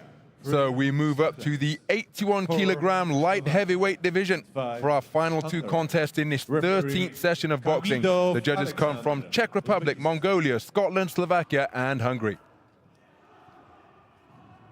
And there is the Russian boxer, Vasily Kaverin, 19 years of age, 2020 National Youth Championship silver medalist at 81 kilograms.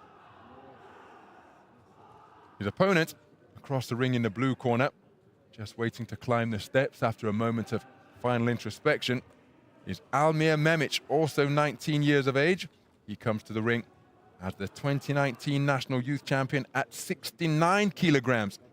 And the year before that, or he was, 2021 now, of course, but the year before that, he was a National Junior Champion in the lower weight class of 63 kilos. So continuing to grow through the weight classes, not unsurprising with these teenage boxers.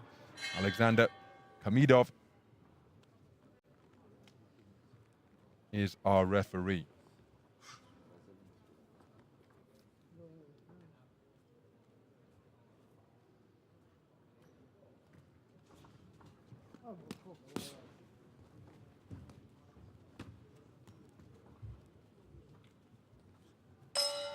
Round 1. So we're underway then. 81 kilogram light heavyweight action in the quarter-final stage between boxers from Russia and Serbia. The southpaw wearing red is Vasily Kaverin, a man who's just targeting the body. The more compact figure is Almir Memic.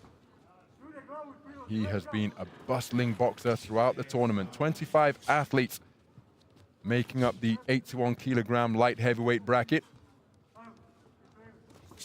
And this the third bout of Kielce 2021 for both of these men, neither of them receiving a bye in the round of 32. Left hand out of the southpaw stance, not too far away from Kaverin, who's starting this one briskly. Had a really hard-fought contest yesterday, or in his recent outing.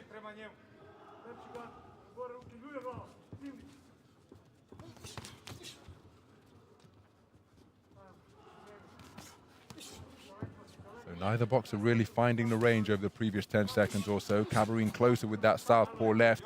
Memic responding immediately. Now that left hand straight around the rear, hitting Kaverin in the rib cage with a forearm almost. So looking to measure his way in behind that range-finding jab. It's Kaverin, then he scores with a good left cross, first to the head and then the body. Quick-footed attack from Memic. Didn't really find the range, touching the man to the torso with a bunch of shoe shine shots.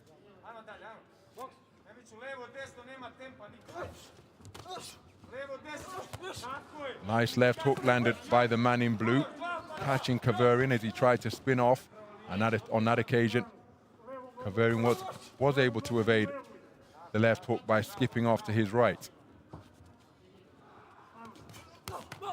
Counter left hand is an effective shot from Memic. It's a roundhouse left, but it did find a home.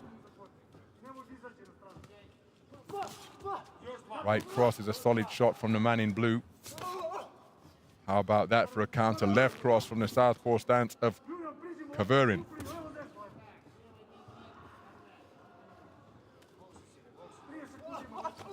Solid left cross on the retreat from Kavarin, catching Memic as he's coming in, and then look at the use of the feet, spinning off to his right to land a check right hand. Same move once again from Kavarin, using his feet and the space of the boxing ring very effectively indeed.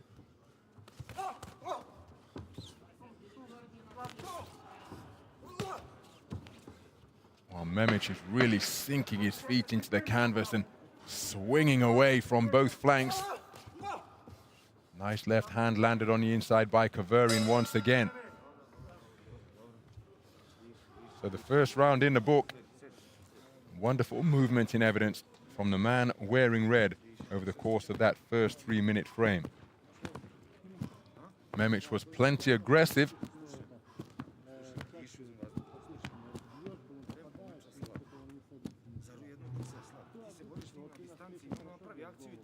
Kavarin, whose movement and punch picking has swept the board, all 5 scoring judges preferring his work in the first 3 minutes.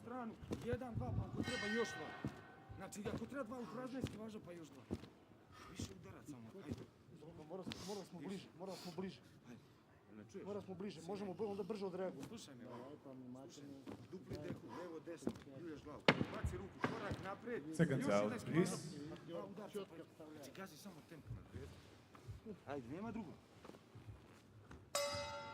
Round 2. So into the second round then. Almir Memic conceding the opening round, primarily because of that move right there. Memic has not been able to prevent Kavarin from spinning off and avoiding his assault. Very good movement in this technical encounter. He looks for a counter left hand to catch the incoming boxer in blue. Then he drives him back with a good left cross to the body. So single shot attacks being launched by Memic. And would he be advised, given that his man is such a good mover, his opponent, would he be advised to maintain the pressure and keep the attacks going? Left hand landed by Memic. That's causing Kavarin to become a little bit disorganized.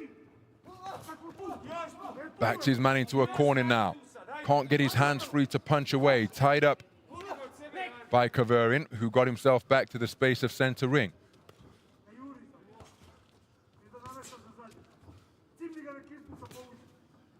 Just feel that Memic has got to be busier here.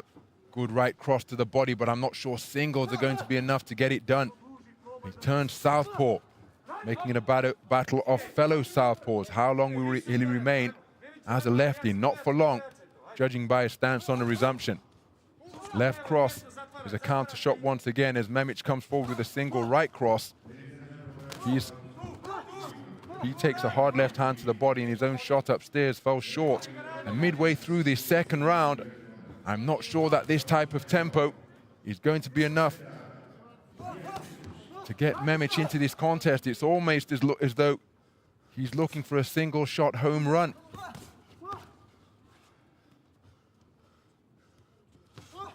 The breathing of both men audible from our ringside commentary position here. Mihala Legionov. Counter left hand was looked for by Kavarin once again, but look at that. Memic not able to prevent him from dipping low and skipping away. And now it's Memic onto the back foot. Both boxers feeling the pace of this contest, but who will be able to disguise their discomfort more effectively, and moreover, who will have more energy left to showcase their skills. Nice left cross straight through the guard from Kavarin. Memic looking for a body shot. Working away on his man on the neutral corner, but like Houdini, he skips back to the space of center ring once again. Terrific escapology from the man in red. And Memic simply not able to keep Kavarin on the ropes or in a corner. It's been a very good display, this one, of efficient movement from the man in red. Turning southpaw once again at the sound of the 10-second clapper is Memic. And I suspect that's another round that will be scored in favor of Kavarin. With only 3 minutes remaining in the contest, well, Almir Memic has got it all to do. He's conceded the opening 2 rounds across the board. All 5 scoring judges preferring the work of the man in red. Slušaj, šta smo rekli, ti rekom gore, kako nešto baca pred ruku, spusti se niže noge, levo, desno, loviš ga da on promaši i 3-4 udarca, 5 prema telom ga nastavi, jasno. Ako možeš 100 udaraca, samo raz telom. Znaš, nemamo drugo. Znači da kaziš što putam, ajde. Daj sebe pa kako god bude, nije ništa sporno. Ali, ide, slušaj, levo, desno, levo, desno, Seconds out, please.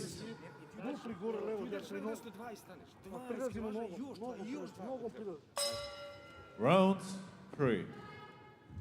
Well, we're into the third and final round, and Almir Memic, the man in blue from Serbia, has got to do something dramatically different here in the third.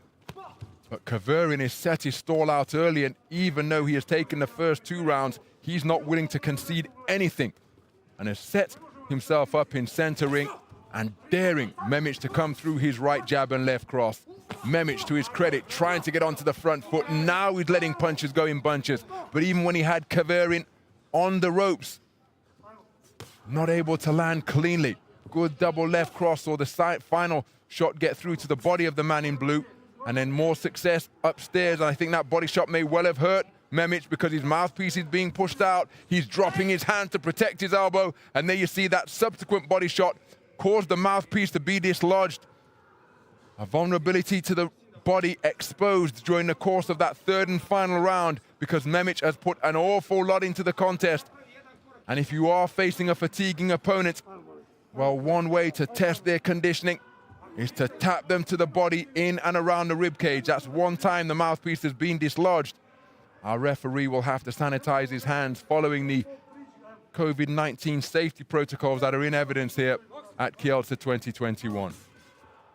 Well, Kverin right back to the body with a left cross. Looking to look how it's doubling the man over now, but he's spoken to about keeping the punches up, Kverin. But this is intelligent boxing from the man in red. Single flashing shot not too far away. Now he's running to a left cross is Memic. Kverin continuing to look for that body, look for the body with a spearing left cross. Goes downstairs again, and look at the right elbow of Memic clamped to his ribcage in a bid to repel those punches that are being sunk in. Presenting his head now, hands down by his belt line. I think he's playing possum here because I think he's feeling the effects of these body punches. Good right hand over the top landed by Memic. Counter right hand comes out of the southpaw stance as another body shot sunk in, but it's below the belt once again, causing the intervention of the referee, reminding Kverin that he's got to keep his punches up. This has been a very good display from the man in red, and with the man in blue slowing down in front of him, while he's having an increased amount of success here in the third and final round. You have to credit Almir Memic. This is one tough hombre as he takes a left cross to the head, looking to protect his body, and that's leaving his head as an open target. Uppercut brought into play now by Kverin twice, and those are terrific punches off the back foot. Right hand brings about a standing count through a brilliant portion of the round for Vasily Kverin. Almir Memic being picked off repeatedly and in danger of being punched to a standstill. Such has been the accuracy, and right on the resumption, Kverin comes through with a left uppercut once again, then a left cross. Repeated success from that backhand out of the southpaw stance for Kverin, who has produced a very efficient display of clever, patient boxing here. Wonderful punch picking, fantastic accuracy, and gradually broke down his man over the course of the 3 3-minute rounds, so that for much of the final round, he was able to pick his punches as and when he liked. He'll be going through to the final 4 of the men's 81-kilogram light heavyweight division. A terrific performance by Vasily Kverin has guaranteed himself a championship medal here at Kielce 2021.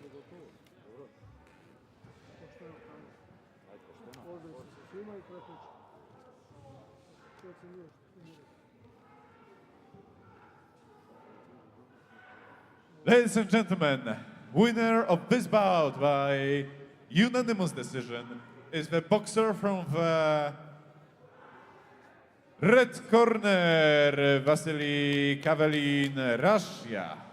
And there is confirmation of a unanimous points decision victory in favor of Vasily Kaverin. He goes through to the semi-final stage and guarantees himself a championship medal here in the AIBA Youth World Championships in Kielce. Dominant third and final round, brought about a standing count and slowly broke down the man, particularly to the body. Ladies and gentlemen, So that Memic, despite all of his determination and desire, simply wasn't able to get out of the way of the shots. One tough guy, and he competed with everything that he had. It's Kaverin who goes through. Into the ring A. Please welcome competitor from men's light heavy 81 kilogram. To red corner, boxer from Ukraine, Salabai Denis.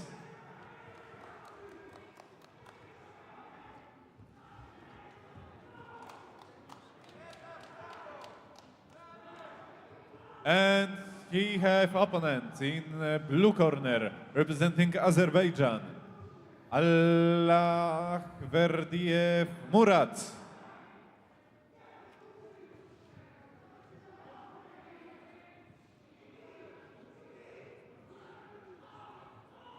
And of course, a lot of just excitement in beast bout and beast bout 320. 1 Kyrgyzstan, 2 Italy, 3 Hungary. So our final bout of this 13th session of boxing will be scored by judges from Kyrgyzstan, Italy, Hungary, Sri Lanka and the Czech Republic.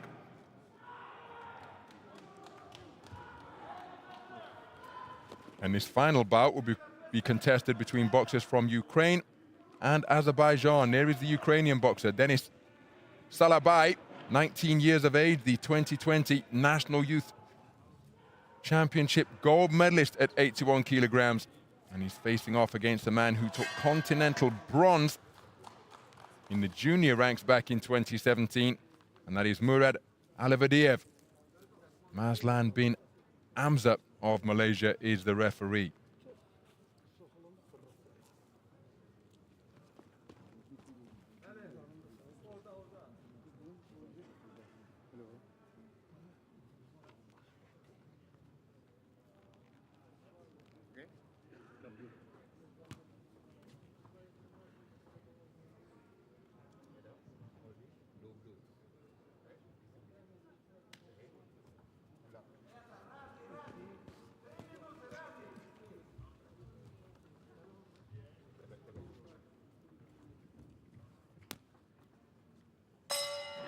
Round 1. So we're underway then, this contest to determine who will face off against Vasily Kaverin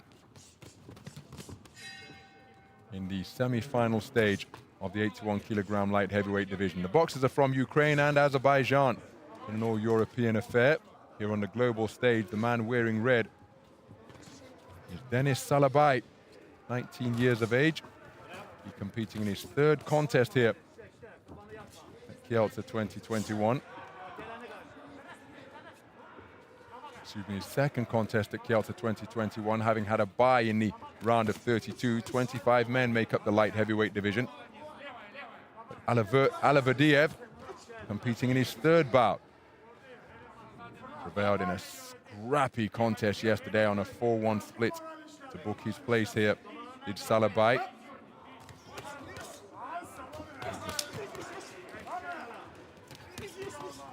Plenty of courage and evidence during the course of his previous win, where he did have to dig deep, the man in red. Alivadiev used his straight punch picking to good effect, progressed through to the quarterfinal stage. Good body shot landed by Salabai. Burrowing away to the body is the man in red. So Alivadiev looking to establish his range, looking for a right-left combination, but was off target with both punches, looking to go body then head, right then left, and scored with a good left hook around the corner and a beautiful combination to both torso and head from the man in blue.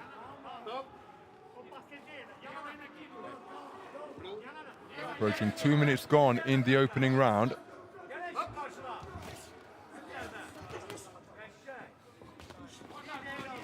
Driving forwards is Salabai.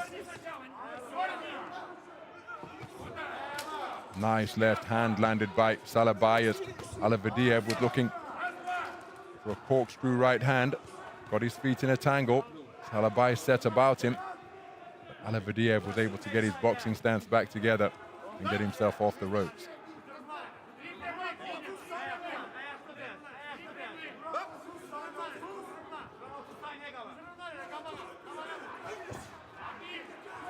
So short of the range with his attempted left-right combination as Salabai continues to press.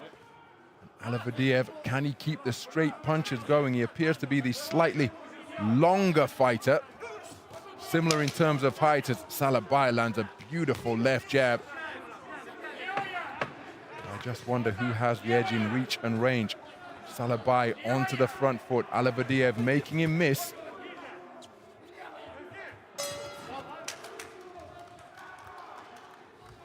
Busy opening round of boxing between these two 81-kilogram light heavyweights.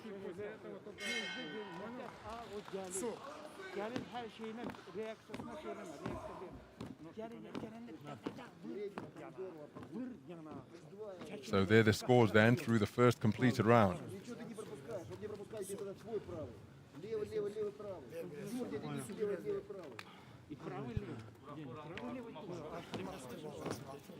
Правый, левый, не забывай.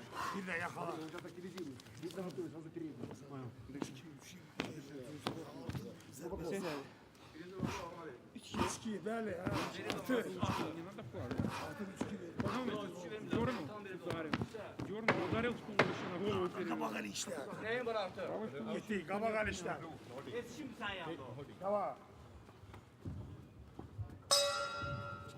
Round 2. So into the second round then. First taken unanimously by the man in red.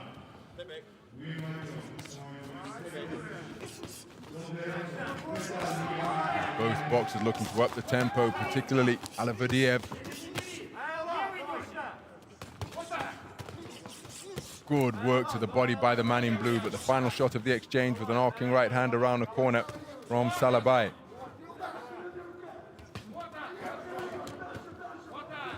Two-shot combination downstairs was successful for Salabai. His attempted follow-up upstairs was blocked by the gloves of the man in blue.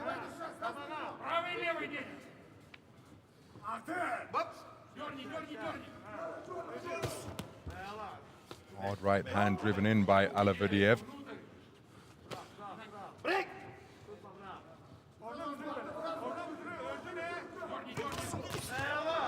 Good body shot landed during that exchange from Salabai.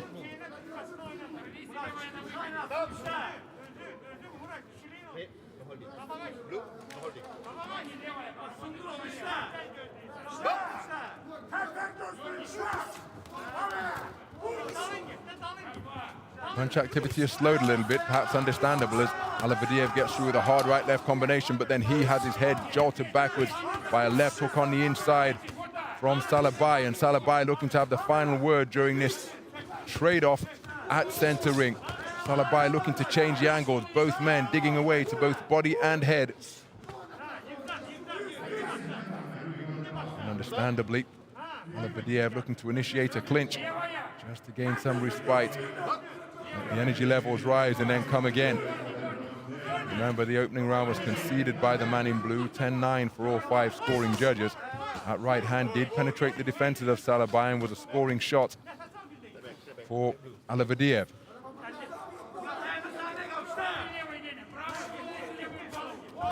Beautiful lead right hand from Salabai. That brings about a burst of punches to the body from the man in blue, but then a counter right hand over the top as the two men engaging in an exchange once again.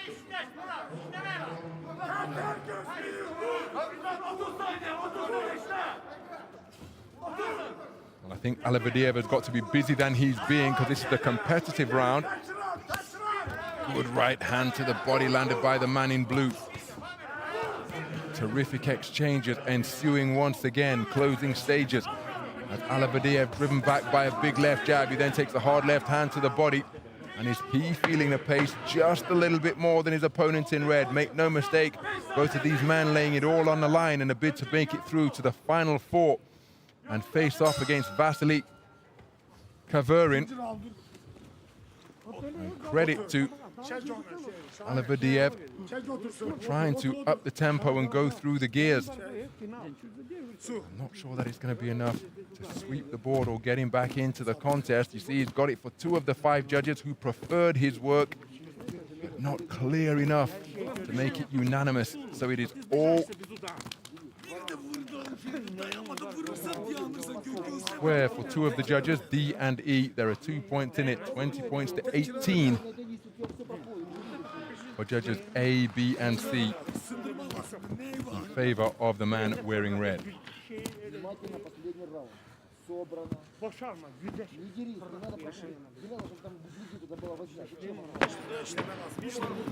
Second out.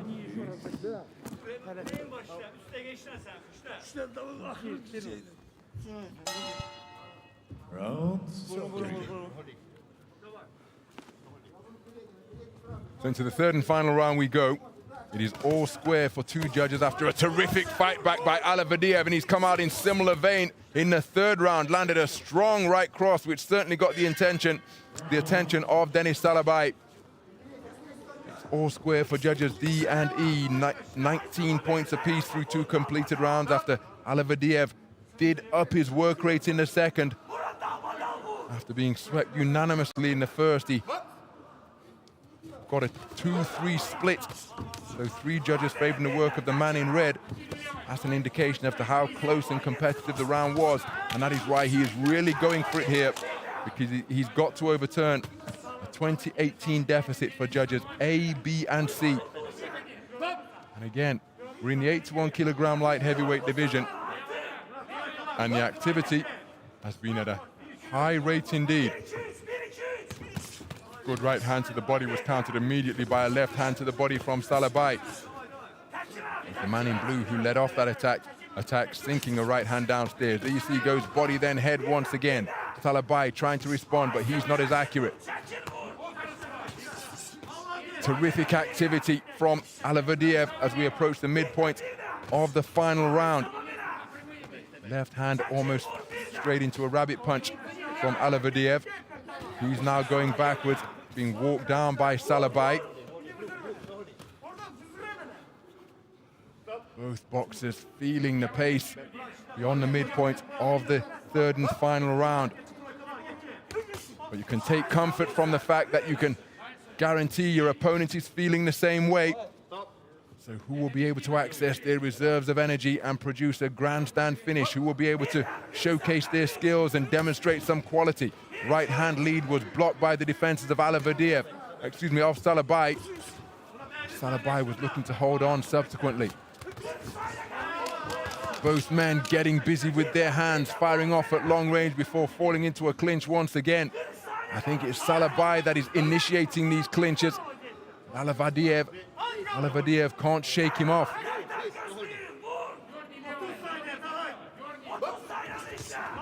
Right hand got through, but it's countered immediately by Salabai. Good right hand to the body by Alibadiev. That's a beautiful left hook on the inside during the course of that exchange. But increasing amounts of holding now.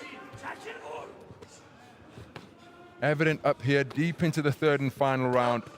Well, credit to Murad Alidiev, because he really did go for it. There's a 10-second clap, and you can see how weary both boxers are, and they really are going for it in the closing stages, producing a terrific exchange. What a spirited contest produced by both men. But one suspects it is going to be Salabai who will go through to the semi-final stage, guaranteeing himself a championship medal here at the 2021 AIBA Youth World Boxing Championships. But Alibadiev really did go for it. Both boxers leaving it all in the ring in their bid to become a championship medalist here at the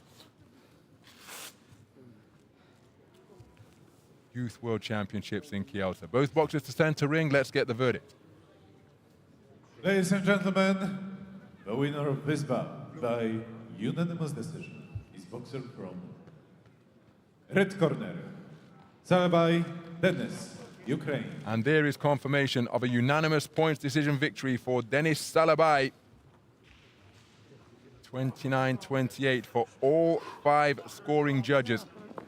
Terrific fight back produced by Murad Alavadiev, but he's not able to get the wide margin that he needed in the 3rd and final round. Split rounds in rounds 2 and 3. Alavadiev getting himself into the contest with each subsequent round, but not enough to overturn the unanimous first round that went against him. 29-28 across the board, but all 5 judges favoring the work of the Ukrainian boxer, and it is Salabai who will stand on the medal podium here at Kielce 2021. Now in the mix to fight for a place in the final. He will face off against Vasily Kaverin of Russia in the evening session here tomorrow. Well, that concludes the action from Ring A, the 13th session of boxing in the book. 320 bouts down through 7 days of competition. It has been a bumper day, 28 bouts in total. You can see the action still taking place in Ring B. My colleague Andy Clark is on commentary duty on that ring. So switch over on our YouTube, on the AIBA YouTube channel, if you want to tune into that, and subscribe to the YouTube channel that is produced by AIBA. You'll see live streams, such as you're seeing here in Kielce 2021. There will also be feature material, archive material, lots of engaging content over on the AIBA YouTube channel. But from here at Ring A, we will leave you with a closing graphic of the session results from the 14 contests we witnessed here in this evening session. Some terrific quality on display. We now know the medalists in the weight divisions that were contested. Make sure you join us tomorrow, 2 p.m. local time, Central European time, for session number 14, where there will be plenty more action to come as we edge closer towards the medal bouts here at Kielce 2021. So on behalf of the rest of the team here, it just remains for me, Ronald McIntosh, to say thank you for staying with us, and join us again tomorrow for more action from the 2021 AIBA World Youth Boxing Championships for men and women. Bye for now.